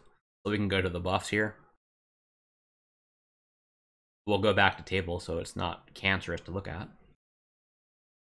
And we'll look for a potion. Sometimes it might get put under uncategorized, but usually it's not. It usually shows under damage buffs, and if we look here, there is no potion. So there wasn't a pre-pot used, which isn't a huge deal on a fight like Gahun, but that is one thing that can increase your DPS slightly. And just something that we noticed is that in their raid, they were using the scroll for Battle Shout for that 7% bonus for the first part of the fight. But later on, they actually had a warrior in their party, and their warrior wasn't using Battle Shout until later in the fight. Just a kind of an aside there. Somebody noticed. Yeah, so someone forgot they had Battle Shout. I love that. Oh, but like Stone said, we're gonna check Divine Storm. Yes, because that was the thing we were So for at. Divine Storm, we'll go to Damage Done. We'll click on Divine Storm. Then we'll go to Events. Oh, we covered the pot real quick. Yeah, he didn't use a pot in general. Yeah. We'll get to that a bit more and later when he uses a second pot or his first pot, depending on you look at it. We'll go over Divine Storm first. So we can see here his first Divine Storm cast, that was at 3 seconds, it hit 2 targets. And Divine Storm, you want to save Divine Storm for a 3-target scenario. So right away, he would have been better off using a Templar's Verdict. The only time that you'll use a Divine Storm below 3 targets is if you're using a Divine Right trait and the mobs are below 20% health to get that buff up. But other than that, you should be using Templar's Verdict. Yeah, not only that, it was a Divine Storm that he did before even having Inquisition upload. That's like a double problem in itself. So it was missing that bonus damage and the GCD reduction from haste. For at least this Divine Storm, like I can't say for sure if he did this on purpose, but it looks like he was almost near 3 targets, and he was, so it might just be at least for this one. It was early on in the fight, so he was maybe thinking that Dark Young Owl was in range, but it wasn't quite in range yet. So a second Divine Storm at 10 seconds, we can see it also only hit 2 targets. It could have been a similar scenario. He thought he was in range of 3. Or maybe one died as soon as he pressed it, so he ended up only hitting 2 targets again. Yeah, like I'm watching the replay, and it looks like he's almost in range of 3 targets, but not quite. If he had like sidestepped to his right a little bit, he probably would have hit 3. Yeah, and his third Divine Storm here, that one was fine. That one did hit 3 targets, so that was good. His next Divine Storm, though, he only hit a single target. He only hit the Dark Young. So definitely in a single target scenario, you don't want to make sure you're using your Templar's Verdict. And just one more Divine Storm was used that also hit 2 targets. So definitely, you want to pay closer attention to that. Try to maximize the damage you can do by using Templar's Verdict in those scenarios. And also, sometimes it could be a slip. You press the wrong button accidentally, or you thought they were in range. It happens. It'll happen to everybody. No one's immune to that. Just to double check something I didn't. Can you check his first wake? How many targets he hit? Since it's around this time. Yeah, so for his first Wake of Ashes, his first Wake hit 3 targets. Okay, good. Okay. And he got 2 crits. Nice. Hell yeah. Alright, so the other thing that we look at is Inquisition refreshes. So when Inquisition was being used, we go to cast. We'll change the abilities drop down to Inquisition. And we'll see when they were used. So the first one was at 6 seconds. That was a bit delayed from the opener. The second one was at 46. So he would have had, Inquisition would have had 5 seconds or so left on it, so that was a good refresh. Then his third Inquisition here was at 117. So on this one, it's not too clear looking from just the stage 1 view, but he used that Inquisition right as the intermission phase happened. So what happened was that yeah. Can you switch over to the buff view to see if that was all 3 holy power ones? See if there's actually some downtime in between them. Because I think if I read the opener right, it looked like the first one was only 2 holy. No, the first one. The on first the one timeline was. view or whatever. Yeah, because it says he used Inquisition after 2 Crusader strikes, so he did only have 2. Here, we're just gonna pin this. Yeah, it was the 2 holy power Inquisition. So to pin something, that you go to casts and you'll choose your target. Make sure on the table view first to pin it. It'll pin that graph there. So if you go to a different tab like resources, that pin will stay there. And we'll change our resources display down to holy power. So his first Inquisition there was at 6 seconds. So we'll look down here. So it's a little bit annoying to see. If you put the Inquisition on the main, but you can line those up to see when they were used. Also, even the buff table should show you the uptime. Yeah, because it'll show you the duration that it was up for. On the buff table? Yeah, or you can zoom in. I forgot about the dragon area. Yeah, I mean, it kind of just extends it when you chain it, so. Yeah. I mean, either way, we can see at least the first one. He built to 3, used a Divine Storm, then built 2 more. Yeah, from the opener.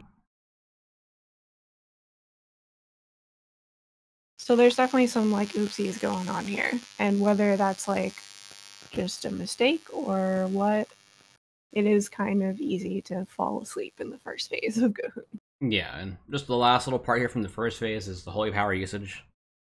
Or if any holy power was wasted. So we had 1 waste from Crusader Strike there. In general, for Crusader Strike, you're not going to waste any.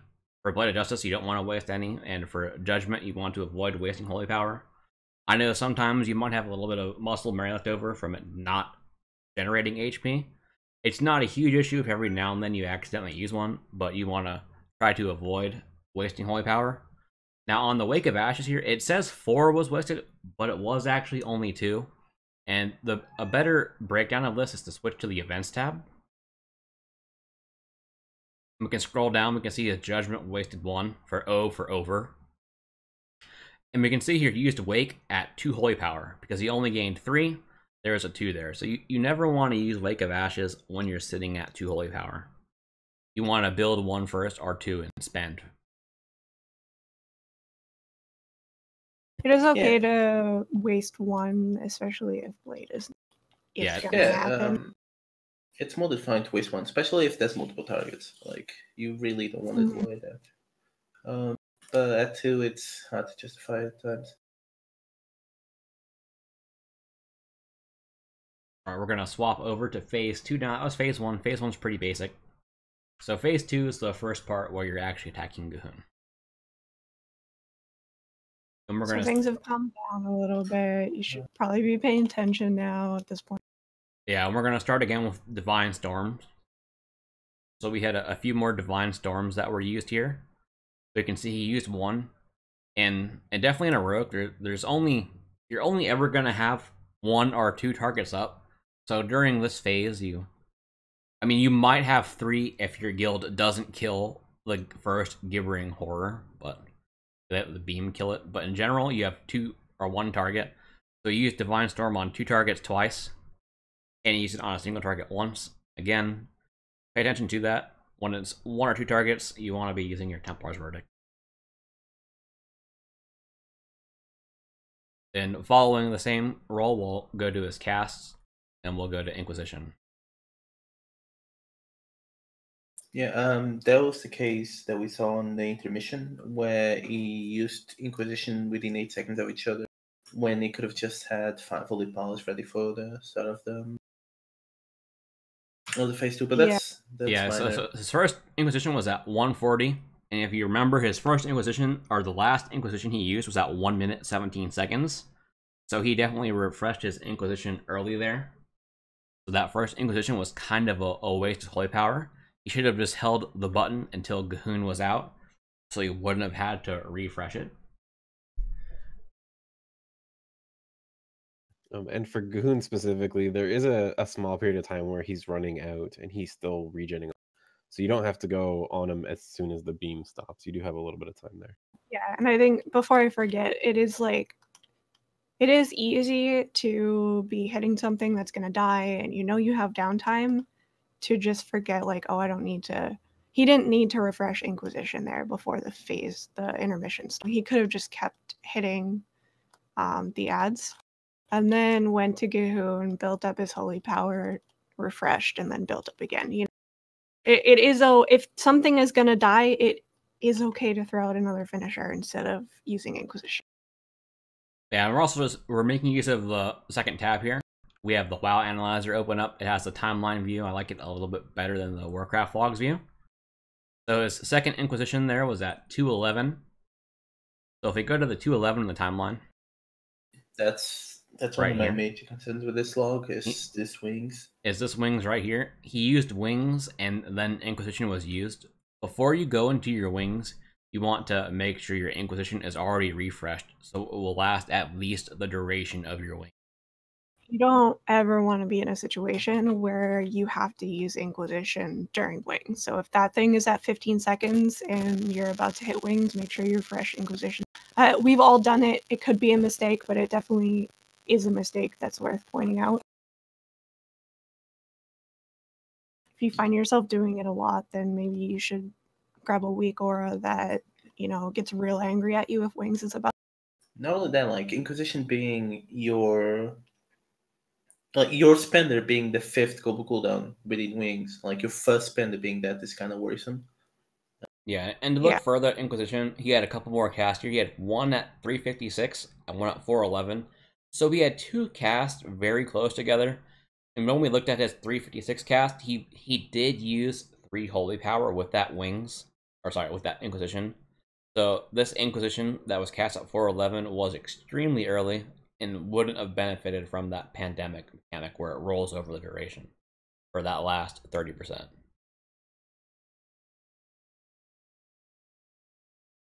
And then to finish up phase 2, we'll go to Holy Power usage again. So 0 on Crusader Strike, 0 on Blade. There is 1 from Judgment. Again, Judgment, want to be careful with that. And Wake says 2. We want to see when that was, so we'll jump to the events here. We scroll down here and we see that was a case where both was waked in a single cast, and again, you don't want to waste 2 Holy Power with a Wake of Ashes. It's something that's happened twice now. It could have been an accident both times, but it's something to keep in mind. You want to make sure you're at 1 or 0, and if you're doing it at 1, it's because Blade of Justice is on cooldown. And stuff like this, like you can make weak Oros for, you know, or you can grab Hikili to try to like retrain yourself, because sometimes it is a problem of muscle memory, you know. But I always tell people like 1 or 2 times is you messed up. It's whatever, everybody messes up, right? But if it's like 3-4 times you're doing it consistently, like make a weak aura, like create a plan of action to fix stuff like this so it stops happening. Before we leave phase 2, we should go over his Divine Storms at the end of phase 2, because that's actually a concern as well. We went over him at first. Yeah. Okay. And there is at least one where, again, he looks like he's in range of all 3, but at the same time, you know, maybe the Divine Storm is going to be a gain, but those ads are going to die to the beam, and really you should be focusing on killing Kahuna.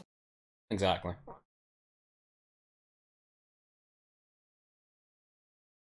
I'd say, to answer the chat, no, but if it happens by mistake, don't worry about it. Just try it not happen. Just try to fix the issue. Yeah.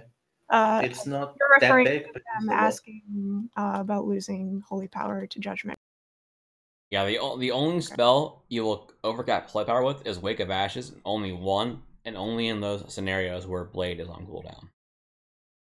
Yeah, especially just with Judgment. If you're delaying Judgment to get a finisher off, so you don't, the extra Holy Power that you lost is more valuable than the 20% of the finisher, because you're going to get that on just your next one instead. So you're not even really losing much out of having the debuff a bit later. It's mostly Legion muscle memory, isn't it? Like, that's a lot of it. Even I do it sometimes. Like, it's an entire expansion of like, don't spend outside of Judgment. Right. And there's stuff to do to like correct muscle memory stuff too, like maybe move it to a different bind for a night. We'll move on to the last phase here, Inquisition. Just note, in the last phase, there was no Divine Stormcast, which was what we expect, so that was good. We'll look at the timeline here. He used at 508, 543, 643. So we'll just utilize our timeline here.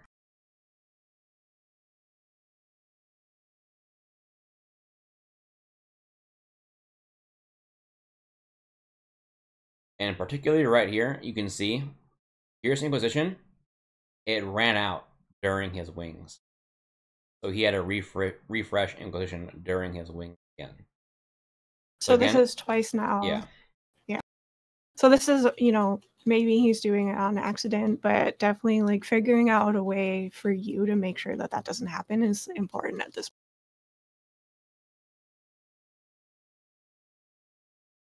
All right, so one thing that we'll check here is we'll check Wake of Ashes. Yes.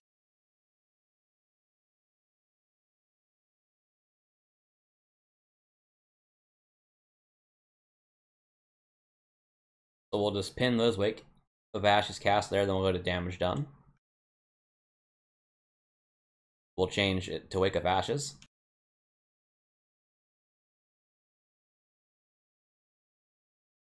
And we can see here that for Wake of Ashes, like there's some damage there. That's not from Wake of Ashes. The Wake of Ashes does more than 12 DPS or 211 damage. You see, his Wake of Ashes didn't hit anything. So he got the 5 holy power from both those casts, but there is no damage from Wake of Ashes. I think our assumption was that he was running in and not quite in range. Yeah, that part of the fight does have a lot of movement and a lot of trying not to die or trying to be very careful and not hit other people. So it's not too unheard of to be in a weird spot. Like, oh, I think I got it. Gahun's hitbox is smaller than it actually looks like. And which, before I forget, since I think that Wake is during his last wing, or is it not? It is during his last wings, I believe. Yeah, so if we use the cooldowns tab here, it also shows you a quick overview of what was used during that cooldown period, and we can see that it was. Oh, so it's not. It's before the wings as well. Yeah, so that was just phase 3 in general, but we have a few general things that we want to go over as well. So if you look at the timeline, what you'll see here is common. He'll use Crusader Strike back to back. It happens quite frequently. And it's possible that he might be doing that because he's using Zealotry, and he thinks because he's using Zealotry that it's making the priority of that Crusader Strike higher, which in reality it actually doesn't. You still want the duration of that Zealotry buff is 20 seconds. You're not at risk of it falling off unless it's a 20-second plus intermission phase. So Crusader Strike is a low priority in general. So you should almost never run into a scenario where you use it back to back. And we're seeing a lot of that here. So again, one thing, that's where the guides come in. The guides do outline the rotation. Again, I have my guide, there's a rotation section or priority system. Wowhead has it. Icy Veins has it there as well. So definitely refer to that. And just a small note, I mean, it is just a heroic Gahun. They've killed it a few times. It's probably not too much of an issue. But just a small thing you can make more use of it in phase 1 is the worms, they do their mind flay. You can make more liberal use of Rebuke to interrupt those, just to reduce raid damage if you want to. You could use Hammer just more often to stun those if you want to. But at the same time, maybe your healers, they want to try to parse and they want all the damage they can. Who knows, but that's just a general consideration.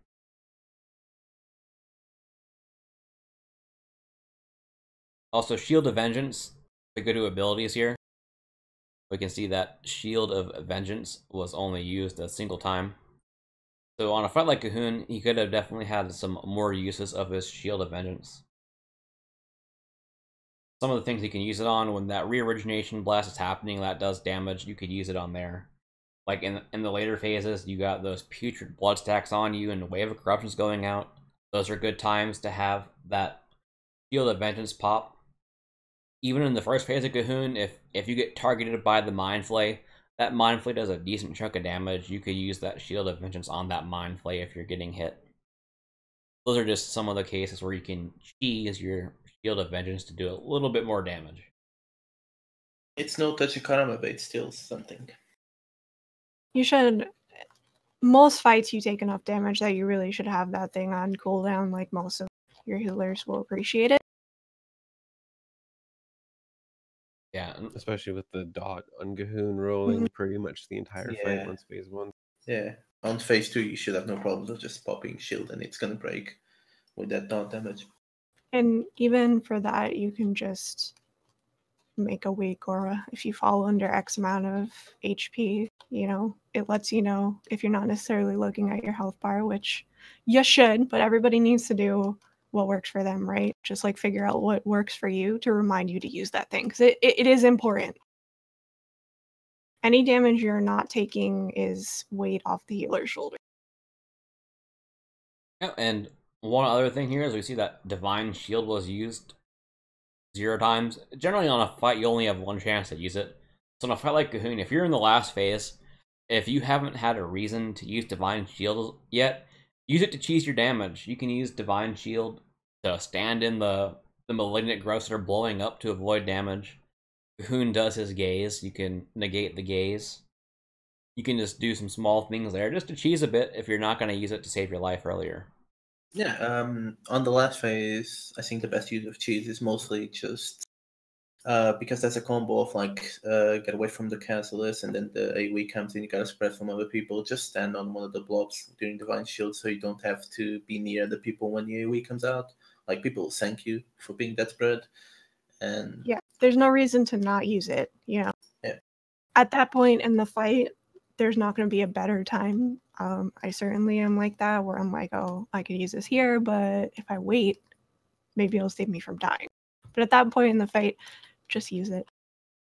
And one other thing here is we'll look at just general rotation slightly. Now you'll see that it says the spell cooldown durations aren't shown. What the issue here is Reorigination Array. Reorigination Array is a really, really annoying buff. So for him, it is increasing his haste, so his cooldowns are being reduced. But in the logs don't actually report the Reorigination Array buff. And that's not a logs problem, that's a Blizzard problem. They didn't put it in the logs. So WoW Analyzer doesn't know when the buff is haste or crit. And if it notices an issue with the cooldowns, it won't show you the cooldown progress. So we'll have to go a bit more old school here. And one of the common things that we look for to see if Blade is being prioritized over Judgment.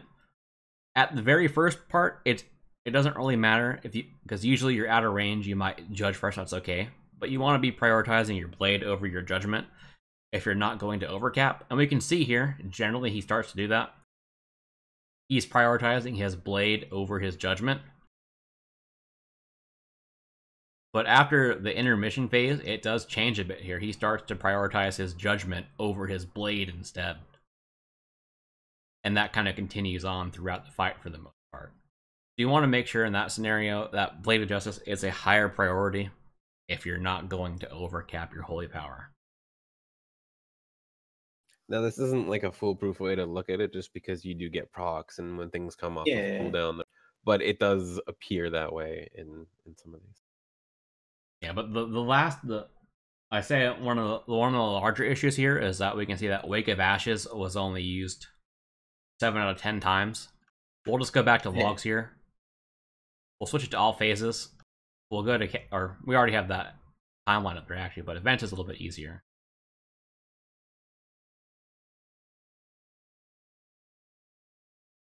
And we can see on average, he's waiting about 1 minute, or in some cases over 1 minute, before he uses his Wake of Ashes. So it's being heavily delayed there. Wake of Ashes is a 45-second cooldown, and you want to use it as close to on cooldown as possible. Especially on Gahun. There's no reason to save Wake of Ashes on this fight. Even on the last phase alone, like that was a full minute. Like between 5.5 and 5.5 and 6.09. And generally speaking, when looking at logs of people that want to improve, that's one of the 3 major issues that I personally see. It's usually opener, overcapping, and delaying wake. Like those 3 things are the major things that seem to be prevalent in every log. Yep, and it's just another thing where if this is an issue that you're having where you're just like, oh my god, how long was Wake off of cooldown? You know, make a Wake aura or something. Put it on a different key. Like, figure out what you need to do so you know that it's available. Yeah, because Wake is a very large portion of our damage based on just the damage it provides and the Holy Power. So if you're only getting half of that benefit, it's not good. Yeah, so that is pretty much the log here, though. So we're running about 1 hour and 48 minutes here. We were hoping to aim for more closer to an hour and a half, which I say for our first try, we did okay and not going too far over And for our to main be content. fair, we talked about a patch. I think it's it's reasonable. Yeah, but the stream is not over yet. I mean, we had some conversations earlier. We had to cut off a bit so we can jump back to those. People who have questions in chat, we can definitely answer those. I know some people in chat were asking, would you delay Wake of Ashes for ad spawns on a fight like Zekvaz? And the already answer there is yes. Like, you can use the guides as a resource. On my guide, it's not on this main page here, but if you use the guides drop down, I do have a Mythic Uldir quick tips. Then they get a Zekvaz section which explains that. Wowhead has a similar section. They have a raid guide and tips. Icy Veins as well, they also have their boss by boss strategies. They each might offer you something a little bit different. So you can make use of those resources to try to optimize your play a bit better on individual bosses. One thing just before we move too far off of the actual log, the log wasn't that. Yeah, bad I want. like, I want to point. The log wasn't that bad. Out. Like we didn't really focus on some of the good things, and some of the good things that you can point out a bit more are from WoW Analyzer. It'll let you know certain things. Like 97% of his damage was buffed by Inquisition. Well, he might have had a few cases of it not being used ideally. He was pretty close to the mark overall. It wasn't a massive issue that cost him thousands of DPS, so he was already pretty close there. For Judgments, he consumed all of his Judgment debuffs. A common thing we'll see is people, they'll use Judgment on a mob that's dying, so they won't benefit from that debuff. He made use of it there. Overall, even though he delayed Wake quite a bit, his overall downtime for a fight like G'huun, his downtime was low. So he was always active, he was always on a boss or a target. He made good use of it there. And one of the more important things is your active time in general. Even if you're not doing like the most perfect rotation possible, if you're sticking to the boss and you're using your skills, you're going to do well. The biggest thing that lowers people's DPS is not necessarily incorrect rotation. It's they're not sticking to their target and using their abilities as often as they can be. And he was pretty good about that. Like you can see here, like there's a checklist. It shows always be casting his downtime. Pretty good. And even abilities, that was good. Even though there was a 16 holy power waste overall in the fight, most of that holy power came from Wake. So fixing that wasting on Wake issue is going to be huge for him comparative to other skills. Like, I believe half of his waste was from Wake alone. Yeah, I think it was over half. I think it was 11, which is you can a common issue. Or 9. It was actually 9, so still over half. A little bit. Yeah. Yeah, for tips on Ret as G'huun, use Hammer or Wrath. That's it. The most important part of the fight is obviously phase 3. That's when it actually gets difficult and you're going to run into really big issues. So getting the most damage out of that last phase is like the most important part of the fight. Everything else is just keeping things together, kind of doing your job, getting the orbs running. You're as Red, most likely you're not going to be doing orbs as well, so that's an issue.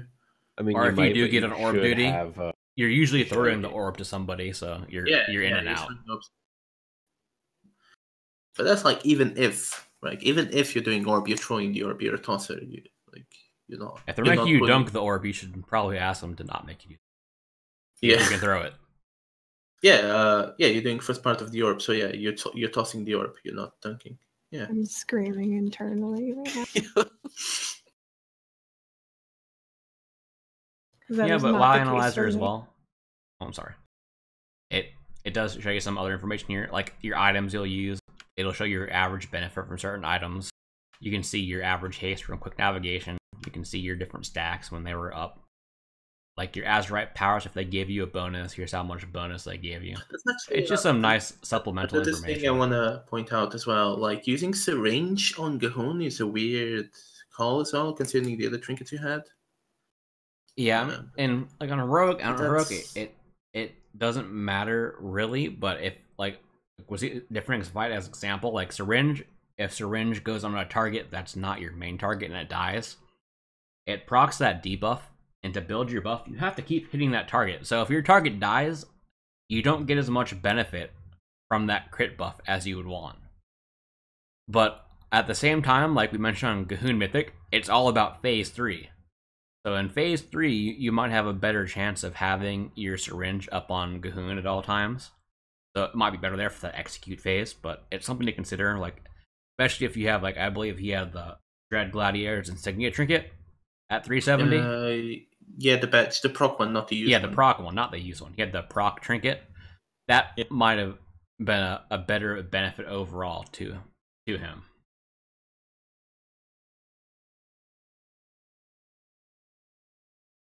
But also, Art of War procs, like he used all of his Art of War procs. He didn't delay him and waste them. That was also good. Just some things there. It also shows you how much DPS Ret buff gave you. So he got 172 DPS out of it, or 1.15%, a small little boost there. If you really want a nice boost, get someone to die during the beam.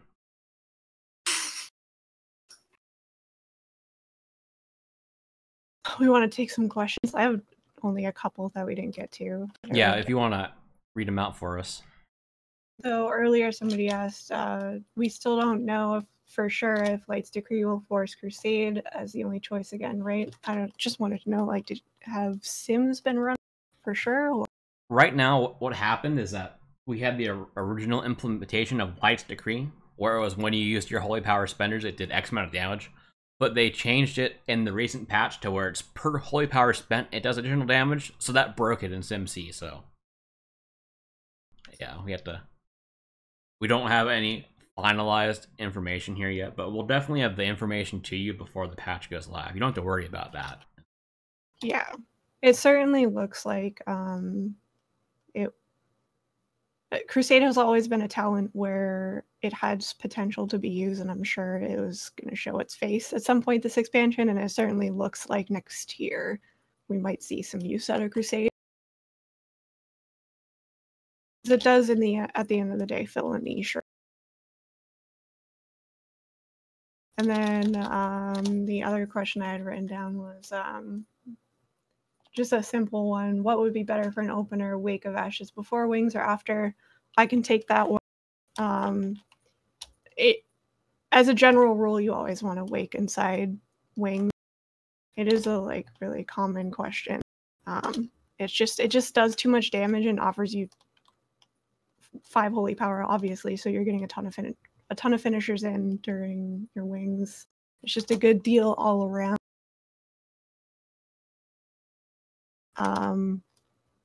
And then people ask a lot, should I hold my Wings to make sure I get Wake of Ashes in, or should I hold Wake of Ashes to make sure it happens inside Wings, whatever.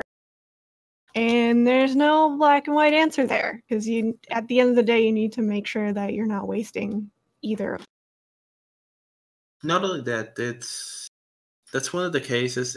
This happens with a lot with Ret, right? Especially which talent should I take for this week, or which talent should I take for this boss, where there isn't one answer, and there's a lot of things there's a lot of factors to take in, and there's no one correct answer. It's something you have to figure out.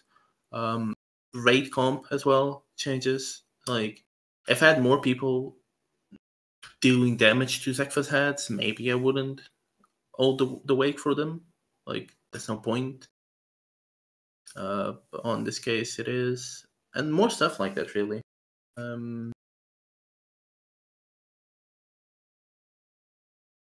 Yeah, and one thing I kind of wanted to go over earlier, but I cut out a little bit because we were running a little bit longer. We're going to jump back to the feedback train here.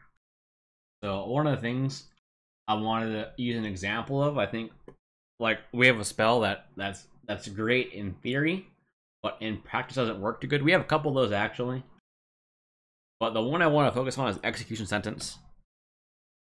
So one of the big things is when Execution Sentence got changed, it does this damage instantly now. It's no longer the delay dot. It gives you that bonus damage to your Holy Power spenders. It fits the theme of Ret Paladin very well. It's a single target or priority damage increase. It buffs our finishers and our other holy damage sources. But it has its own issues. And I think, the way I would describe it to Blizzard, I think the main issue with Execution Sentence is that it costs Holy Power. Which doesn't seem like a lot, but when you consider that by costing Holy Power, it's competing with her other abilities, such as Templar's Verdict or Divine Storm. And if you talent for Inquisition, you now have 3 different spells competing for your Holy Power, and you still have the same amount of generators you already had. And the way it works now, in your rotation, later on in the fight, you could end up in a scenario where you use your Holy Power on Execution Sentence, and you can't follow up right away with the Templar's Verdict, because you need to build Holy Power again. And it might be that your first global inside that Execution Sentence is a Blade of Justice, which does physical damage, so your first global in a spell that increases your holy damage isn't benefiting you, which can definitely feel bad or awkward at times.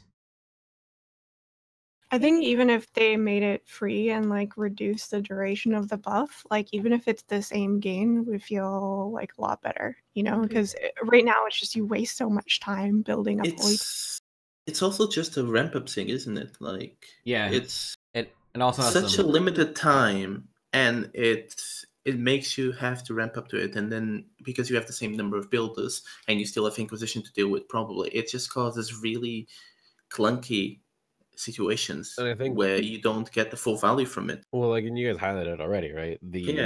You're using the holy power, and then what do you want to buff is your other holy power spenders, but the resource that you would get the most out of is what you're already spending before. So it's this weird, like, it works against itself in some way. Exactly. Yeah. Exactly. Like, and that's what you mean. Like, I don't like throwing the word clunky around. I think it's not a great word for a lot of times, but that's kind of what this feels like. Yeah. This is definitely the definition of clunky. Yeah, like one of the biggest issues is like in the opener. Like, let's say using Execution Sentence, you're also using Wake of Ashes, and you're using Inquisition. So you think Wake of Ashes, it does radiant damage, which radiant is fire and holy. So it is buffed by holy damage increases, such as Mastery and Execution Sentence. So you think, great, I'm going to use that. It's going to do 20% more damage during my Execution Sentence. But in the opener, you need to build that holy power, be able to use your Execution Sentence in the first place, and to use your Inquisition. So what you end up doing is the best way to do it is to hit Wake first. So you use Wake. It's not inside ES. Then you use Inquisition. After Inquisition, you'll jump into your wings. And then when you'll jump into your wings, you'll hit whatever move you have. You'll finally hit your Execution Sentence, which has been delayed in your opener by now. And again, you're not following up right away with either Wake of Ashes because you used it to get there in the first place, or you have to use a builder because you can't just make use of it right away. And then your builders don't physical. They're not only so like not only did you delay using it, you are delayed getting benefit from it. Like, and you already took Wake out of it. Like, so it's the ramp up. Ramp, like you have to set up so many things, and then eventually you get to do damage for like. And for the setup, what we're saying is like the reward for that setup is that there's no reward. It's not rewarding to do. Yeah. There's no benefit to doing it. And like the buff duration's only, what do you guys say, 8 seconds? 12 10 seconds. 12? Yeah, like that's just not enough time. I'd rather it be 8 seconds or whatever, you know. And not cost holy power. Yeah, like that's let's what I'm say saying. If they make it not cost holy power and they reduce the duration to make up for it, you would be able, what you could do is you could hit ES, then you could hit Wake, then you could hit TV, then you could hit Judgment to buff your TV, which is being buffed by your ES and buffed by your wings and buffed by your Inquisition, and you're just getting those massive hits in.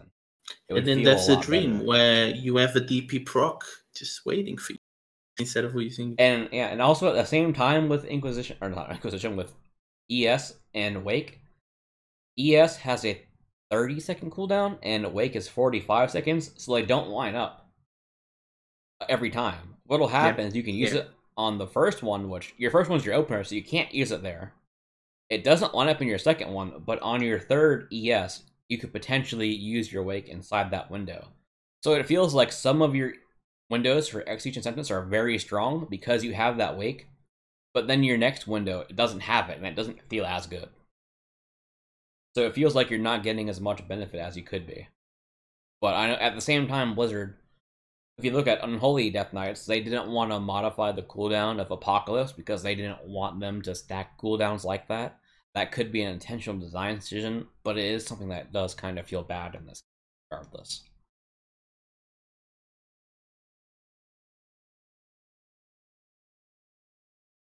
Yeah.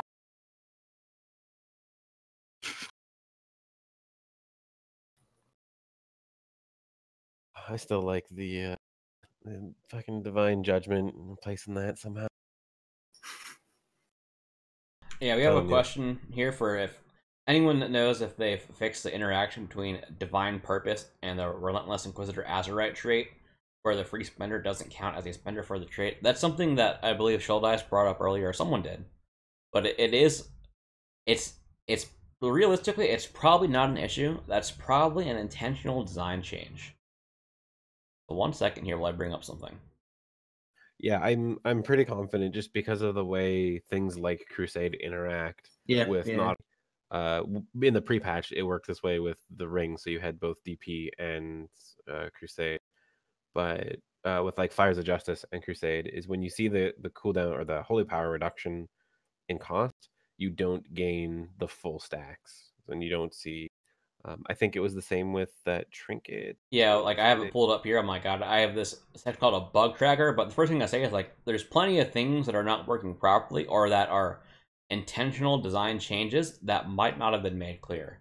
So we're assuming in cases where things reduce the resource cost, we believe that at this point it's probably intentional it does that. Like Fires of Justice and Crusade, Divine Purpose and Crusade, with that Bygone B Almanac where it extended the duration, like all the things that interacted with that, they weren't increasing the duration or increasing the damage or giving you more stacks.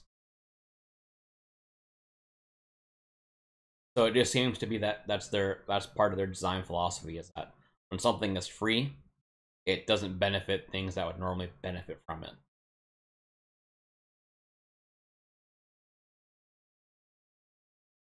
At least that's our guess. Like we don't know for sure. Yeah. It's just again, that's something we mentioned in feedback earlier. Like with the limited times that Blizzard does communicate, if they could paint us a clear picture of why things are working the way they are, we wouldn't be wondering about this. We would know.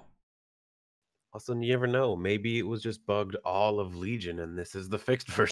Yeah, it was bugged all of Legion, and it happened to make our Divine Purpose High Lord ring our best legendary. But if it was working the way it does now, it would have been horrible. Z-Flex said, thoughts on our ability. Anyone wants to go first on this question? It sucks, and I could rant about Pony all day. Yes. The worst thing about Pony is you're on fetid. Because it's a pony! No. You're on fetid. The knockback's coming. You get knocked back into the wall. You hit Pony to run back in, but because you're in the wall, your Pony gets canceled, and you don't get the... Yes! Yep. Oh, okay, so on fetid, our tanks do it by the mushrooms, and because I hate myself, I take the spot near the tanks, and I get parried a lot because I hate myself. And if I don't have to do it before I do the entire thing, when knockback's coming, I egg the tank, so I get knocked back near the wall. Sometimes I will get inside the mushrooms, right? And if you pony inside the mushrooms, you don't pony because it's too tight. Yep. Like you just get, and it's... Yeah. It sucks. Anytime it clips a wall, it goes away. And the fact that the movement speed is tied to the graphic of riding a pony is fucking infuriating. And who decided that this is a good idea? Yes. This is one of my hills. So I wasn't going to bring it up, but you know. No, I think definitely our mobility, we lack a mobility toolkit for some fights. Even with Cavalier, because Cavalier doesn't, this is a misconception, Cavalier doesn't reduce your cooldown, just gives you another charge. So you're not actually using that much often if you have to use it a lot. It does help on some situations, and it sucks that in order to, and this was talked over in the document, I believe, that we had on Reddit, where we are forced to cheese our toolkit like Bop and Bubble just to avoid knockbacks, where other classes have much better tools for it, right? And it promotes a very degenerate gameplay, I feel. And I think that got highlighted in some of the encounters, specifically. Yes. Especially fetid, where you needed that mobility, which is fine for having like a boss where we don't shine on, but a lot of the fights seem to have some, like having that high mobility was really helpful on Gahoon. Not required, but like on a Demon Hunter, being able to dash to go soak a mind control, or like a warrior that can leap out, or like a rogue that can shadow step somewhere. These are huge movement abilities that they have on top of their other things that are really frustrating. Yeah. It used to be like a little bit better, especially in WoD when we had a ranged finisher, basically. Like that helped a little. Fun of edit as well. But you know, now it's just it sucks, especially in Uldir where melee are already bad, basically. Yeah, and like it's just a lot of it's in counter design, right? Where melee are already not wanted, and so it will highlight and put under a magnifying glass all of the issues that Exactly. Yeah. And another thing is, not only does it last very little for the cooldown it has, it's on a global cooldown, right? And on top of it, like it's and just a funny note because mentioned in chat there that someone was saying it's probably because we're actually mounted, and Shoulder Ice mentioned that it is actually considered a mount. Our Heart of Crusader benefits from that, which is also funny because we have that Gallant Steed Azurite trait that gives us a speed bonus when we use our Divine Steed, but speed bonuses don't affect Divine Steed, so we lose out on part of that buff for the first few seconds. so bizarre. Yeah, and not only that, but if you have your sprint up and you try to mount, it says a more powerful spell is active. Yes. Like, are you serious? Yes. We just said don't do this, but you know, I hate that they sat around a table and they're like, oh yeah, dude, that's gonna be great. Like, you know, crusading into battle, it's gonna be great. And they're just so excited about it that nobody thought of the implications. On top of that, the fact that it's like the speed is like linked to a mount, right? Sure, most people have charges and stuff, but like there are some races that if they use the glyph to get the horse, their mounts are really big, and that can cause a lot of issues on some places, right? Like if you're a Tauren and you get the code, it's ugh. Yeah, that's what you use the glyphs to get your better mounts, right? Yeah. I mean, it's something. Unholy DKs had a similar issue with their Wraith Walk, but their issue was they couldn't move or jump at all, so they would get stuck on stairs and rocks and stuff. So they made them a glyph where it lets them walk. I mean, maybe that could be a glyph idea for us, like instead of a horse, that we could maybe just run at light speed. I don't know. Speed of light. Speed of light. We just carry the horse on the shoulders like Shogal. Can't run, so just put the horse on the shoulder like Shogal. That's a good animation. Didn't we have a talent that was called Speed of Light that was literally holy speed? Yes, you run and glow. Yep. Yes. Those were the days. I know, Long Arm of the Law. That's probably like the most liked talent of all time. Well, I'm going to stop it there and let you know that I'm on Team Pursuit of Justice. Forget your Long Arm of the Law. Okay. Wait, wasn't that the Holy Power gives you move speed one? Yeah, or it gave you or it gave you like 10% move speed. Then your Holy Power would give you like an additional percentage up to 30. I think it was 15 base and then 5%. 5% Holy up to Power. 30. Up to 30, yeah. I love that. That talent, that gave me so many problems early in Legion, because I would expect to be able to walk fast enough to move out of something, and I'd be stuck in it, because I no longer had that Pursuit of Justice. Okay, you vert it, and then you're like, oh, I'm slower now, I'm screwed. That's also the same, like, if you use Divine Steed on the big amount, your hitbox is actually bigger. So, yeah. Fun times. Anyone else like swear that they've used Pony unfetted and ran straight through a debuff and didn't get? Is it just because you're fast enough, or is it because it has an internal tick on it? Yeah, it's an internal tick, so you just have that's what I thought. Yeah, but I was hoping it was because I was off the ground. I've seen some cases though where like where I'm walking through it, I'm not running through it, and it seems like it's delayed. I think latency might affect the tick duration on that one a bit. Maybe. Definitely. Have you seen warriors jump over people? I hate warriors. Amazing. Ever since we saw people, Skeletor hates warriors. We used to see people jump over on Star Augur back in, and so like they couldn't run through people, so they'd jump over to get the debuff to clear. And then they're like, "What?" But I leapt, and you're like, "Yeah, but you traveled." No, it worked. If you were far enough away from them, you could actually get over.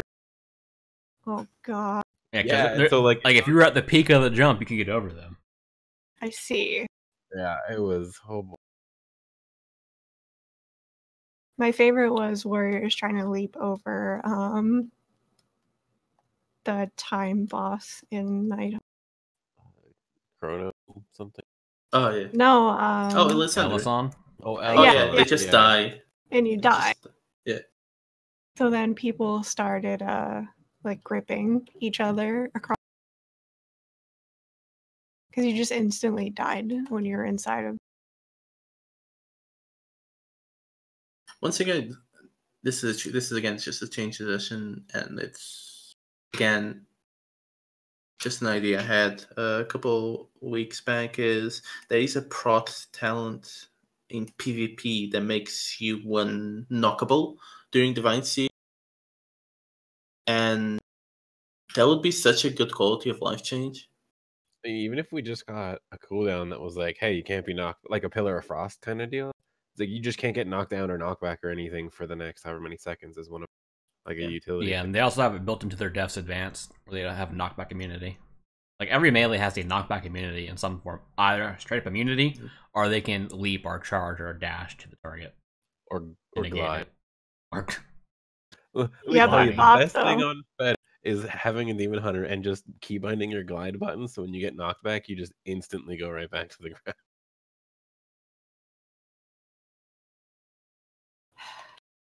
I hate that boss. I think we all hate that boss, and then we made that. Well, like the boss makes you hate the rest of the people in your raid too. Like somebody doesn't move right, and you're like, just move. It's rage inducing. Mm-hmm. Yeah, I had to tell people, like, you know, just be calm, don't yell at each other, just throw out a little beep beep if you need to get through, because people get so mad. I eventually gave up and decided if I have a debuff and I have to go through, I am going through, that small ad needs to die.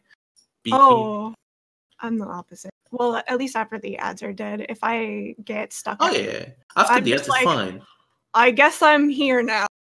Yeah, I guess this is my home. After the ads, whatever. But like, if the small ads are up and I'm usually on small ad, like I'm going through. If you're in the way, I'm sorry. I'm pre-moving to be there when the ad spawns. So please move. I started out being way too passive on that, and it's like I just do too much damage to those ads to not be aggressive about it. And it sucks. People love to plant their feet on that fight, and it's just the most frustrating thing in the world. Yep. Also, dear range players, it's already bad being melee. Please don't try to be one. Is this where we say I hate the person who designed that fight? I would say I hate the fact that Holy Paladins and Mistweavers like to come in melee everyone. We had to kick them out. But I also have 7 melee on my roster, so. Welcome to my life. I think we have that many on our roster. We just don't bring them. You just bench them. I had to, like, we had to have a healer play, like, his warlock so we could have somebody else play a healer and, like, shift everyone around so we could have 6 melee. We had after Fetid, we had our raid lead took the entire melee group aside and was like, hey dudes, we're only gonna bring like 3 or 4 melee on the next couple bosses, not counting Zool. And I just don't want you guys to be upset that you're gonna get a lot of bench time. And just a reminder that we say 3 or 4, and 2 of those spots are taken, 1 by a warrior, 1 by a demon hunter, and maybe 1 by a monk even. So. Most guilds are running at least 1 brewmaster, so the monk wasn't a huge. Yeah, brewmaster was really strong for that fight. I mean, they're just strong in general right now. Any other questions or things we want to talk about in general? What was that? I was asking like any other questions that people had that we want to mention now. Somebody just Sacred Deep seems higher for me, but I don't think I'm maximizing it because the orbs sometimes spawn in compromising situations. I can't. Is there any way to verify that it's actually better for me than say Zelda? Yes, there is actually. So I actually wanted to bring this up in general. So we're gonna do a short SimCrack tutorial here. So let me go ahead and share my browser again. Nice. While you do that, we can maybe say what would be a better ret passive, or what? Yeah. Honestly, put it back to 20 seconds. Take the damage buff out and keep the damage reduction. Make it just a defensive. Yeah, absolutely. Just as long as it's not an offensive thing, like you don't gain damage from it, it's perfectly fine. All right, I'm gonna interrupt you guys now. So I got raid bots up here. So this applies to things like Secrets of the Deep, and also something like Jess Howler. So what we're gonna do here, we're gonna use raid bots. On raid bots, you're gonna use the Advanced tab. The Advanced tab lets you put your own input in. So you'll go to the Advanced tab, and you'll paste whatever your Simcraft string is in this window. And I apparently have a gigantic one in here for some reason. So I'll just paste this on. And what you can do is if you just go to Google. One sec.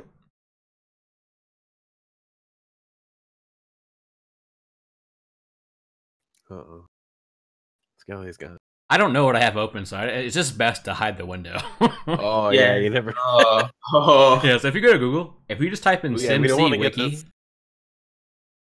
You don't want to get this banned. You'll get the SimC Wiki page here, which there's a lot of information in here. But the thing we want to focus on the side over here, is expansion specific options. It was here for past expansion, it's also here for BFA. So we have a couple things here we can use when we scroll down. So like the two relevant ones are bfa.jess_howler_allies. So if you want to be able to sim how many people your buff is getting splitting to, you can use this. You would copy and paste this.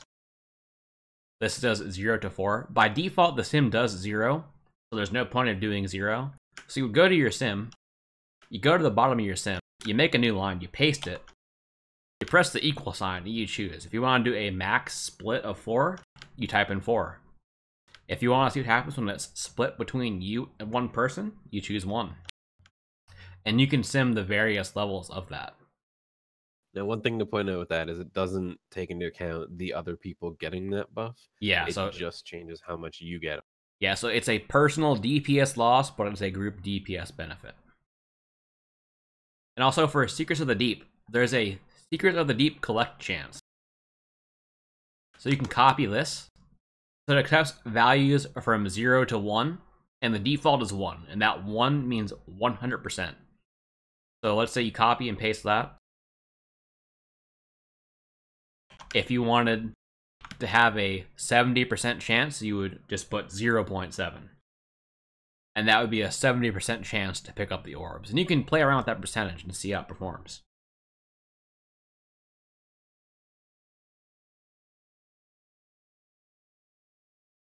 There is a couple other ones here. They don't really, they're not too impactful though. Like there's one for Gut Ripper RPPM. You don't really need to modify this.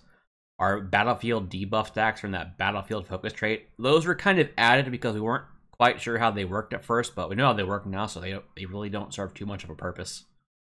So I guess as a general note here, that Battlefield focus or precision, the one that puts the debuff stacks on your target, if you use that in a raid, other people can use your stacks, but all that damage is benefited to you, so you don't lose any damage from it. It's sort of like Blessing of Might from the start of Legion, where other people were doing more damage, but that damage counted for us. And that's the same thing with this trait.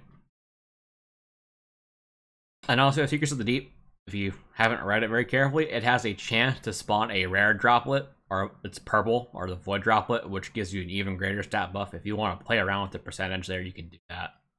See, like, what would an insane RNG scenario be? You can change that value from, let's say, 0.1 to 0.2 or something.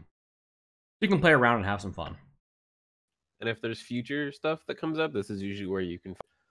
So, for example, in Legion, there was a whole bunch of different weird effects that came up that were specific to Legion, like the Infernal Cinders trinket, if you wanted to see how many people were there, or I guess Cradle of Anguish was another big one that came down. So, like, if there are new things that come up in future patches or future raids that act similarly, like if there's people around or not, or whatever it is. That this is usually where you'll find those options and where to add them in.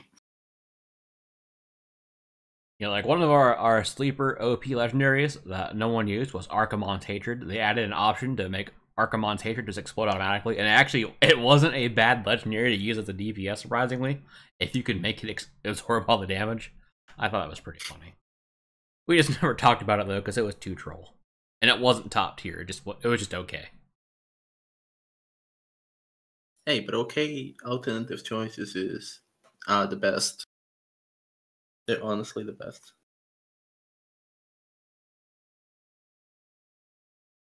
Yeah, you pop your shield up, like if you could use like the arm guards and that trinket, you would pop the trinket, you would like taunt the boss, take like 2 hits and explode for just a ton of damage. It was pretty troll. A small tangent. Bracers, arms guards were my second legendary legion, and I cheesed the shit out of those bracers because I only got my good legendaries on they were the last ones, and those bracers carried some mechanics. Like I took 3 scenario spears because of those bracers. Like those were tight, okay? I remember you started talking about taunting the boss with the brace and Yeah. Because the spear didn't kill you. It completely nullified the spear damage, right? So you get the really small pull from scenarios. The braces were the one that brought you to 1 HP. You take no damage from the spear. God, I hate those braces. It was fun. And then they nerfed the crit from them, so rip. Rip double crit. Rip 6 million crits. 400% damage hit. No problem. It was also fun in World PvP having that and only rest. Like if you were on Fetid, people had it on, or not Fetid, why do they call it Fetid? Guarm. Guarm. Yes. Fetid's brother or cousin, twice removed. Yeah. If you got a double crit, you would watch like a paladin like tank hit the boss and taunt it. You would physically watch the health bar move a chunk if it double Oh crit. yes. Oh yes. They hurt, man. They really hurt. It did like 4 to 6 million damage during Trial of Valor. And for reference, at the end of Legion and Antorus, our TVs could maybe hit 4 million with like all of our buffs in some scenarios. Okay, but you can still just make your enemy like health bar just really, really long, and you can still see stuff. You gotta make it like your whole screen. What? Skeleton, I'm gonna stop you right there. I had some 21 million in execution sentence on End of Legion. Okay. I said Templar's Verdict. Yeah. I didn't say all of our abilities. Mm-hmm. Not including like the Argus buff. This wasn't an Argus buff, but yes.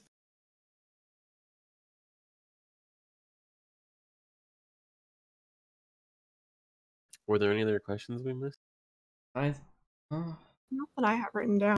I think that's pretty much it, yeah. I mean, I kind of cut you guys off on the better rep passive. That was pretty much it.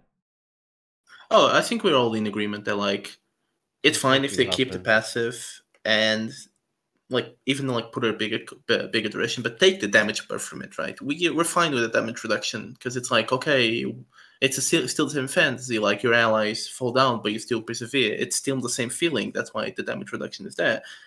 But having it do that is just promoting the giant gameplay, and no one likes it, right? No one likes thinking, if only my allies died, I could have done better.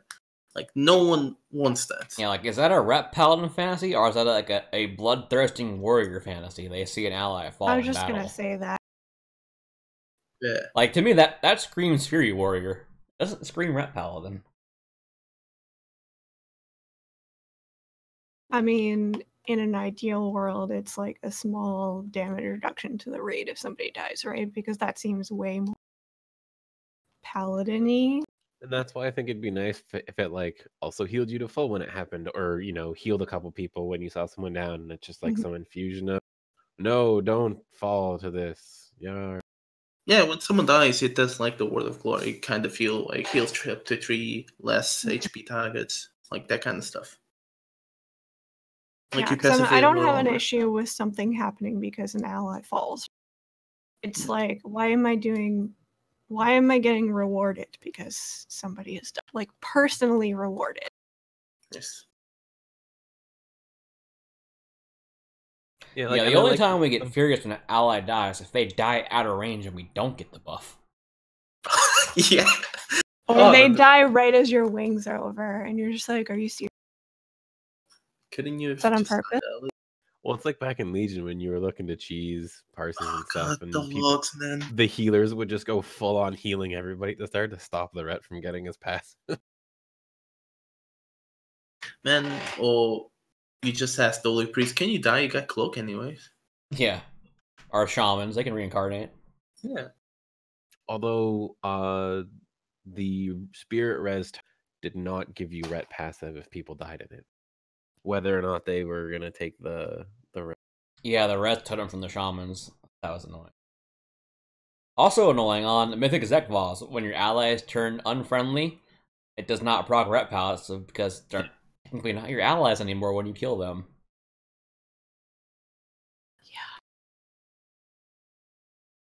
Yeah, I remember somebody was like, "Oh, well, don't you not want to be in the rotation because you benefit from people?"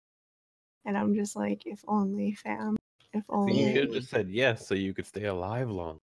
No. I like to die after I use my wings so I can just raid. Watch everyone scramble around.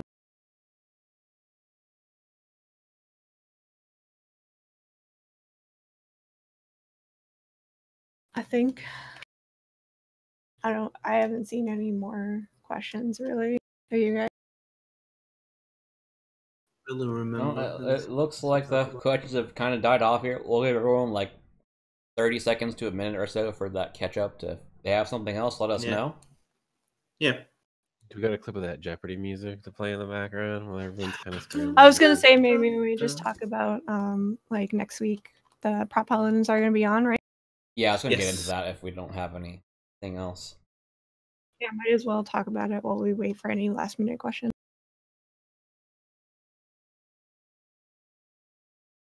Or we can also just chill out the Discord for a bit if anybody's gotten here without being familiar with the Paladin. Oh yeah, for sure. Join the Paladin. I think there's a link in the down in the doobly-doo. Yep, down in the doobly-doo. Yep. And like, if you guys have these questions or any help you're looking for, even like outside of the stream or while we're not up, feel free to go there and ask in the questions channels. We're all happy to help. Yeah, definitely make use of the Ret FAQ too. A lot of the common questions are already answered there, are inside the guides, so it's a great resource. The frequently asked questions channel answers frequently asked questions. Surprise. Yeah, but it looks like we're not getting any more questions in, so a couple things at the bottom there, like there's a contribute box at the bottom there. If you have an idea or a suggestion for the show, you can definitely fill it out there. If you want to be on the show, if you're going to bring something, definitely fill it out there. I'd recommend if you want to be on the show, in your box where we ask you what do you have, I would suggest you include a topic that you would personally want to work on to present in the stream. Just to add a bit more to it. And we are going to have another stream next week, Saturday at the same time. It's not going to be Ret though. Next week is the Prot stream. We have our schedule posted in the description box. It's also in the Hammer Rat stream channel in Discord. So same time next week we're doing Prot. And the week after that it's Holy. And after Holy it goes back to Ret. And it'll go from there. We'll try to cycle the streams as much as we can, so there's always some form of content available for you guys. Yeah, and obviously this time around we talked about, the upcoming patch, but there's not always going to be a patch. So, like, really, if you guys have stuff that you want us to talk about, like, bring it up in the Discord or just use that link for suggestions. We're always open to ideas. Yeah, exactly. Yeah, not every stream is going to be like this where we're just talking about the patch, that kind of forces us into a topic. We do want this to be like a community thing. Yeah, let's hang out. I fully expect future streams to also be like covering raid fights and like what we have personally experienced from them, and asking community feedback and talking about it. Yeah, we'll go ahead and end it there though. Again, schedule's down there. This is our first stream. Hope it went okay. We'll definitely try to change some things around here. Maybe we can make a few things more interesting visually, but we also want this stream to work as sort of a podcast, so if someone just wants to listen to it, they can listen to it. In a moment here, after the stream's over, I'll have it uploaded to the Hammer Wrath YouTube channel. That's in the FAQ down below. So if you want to refer back to the stream, you can check it out there as well. But thank you, everyone. Hope you enjoyed, and we'll see you again. See you guys. See you, everyone. Thanks for coming out, guys. See you later.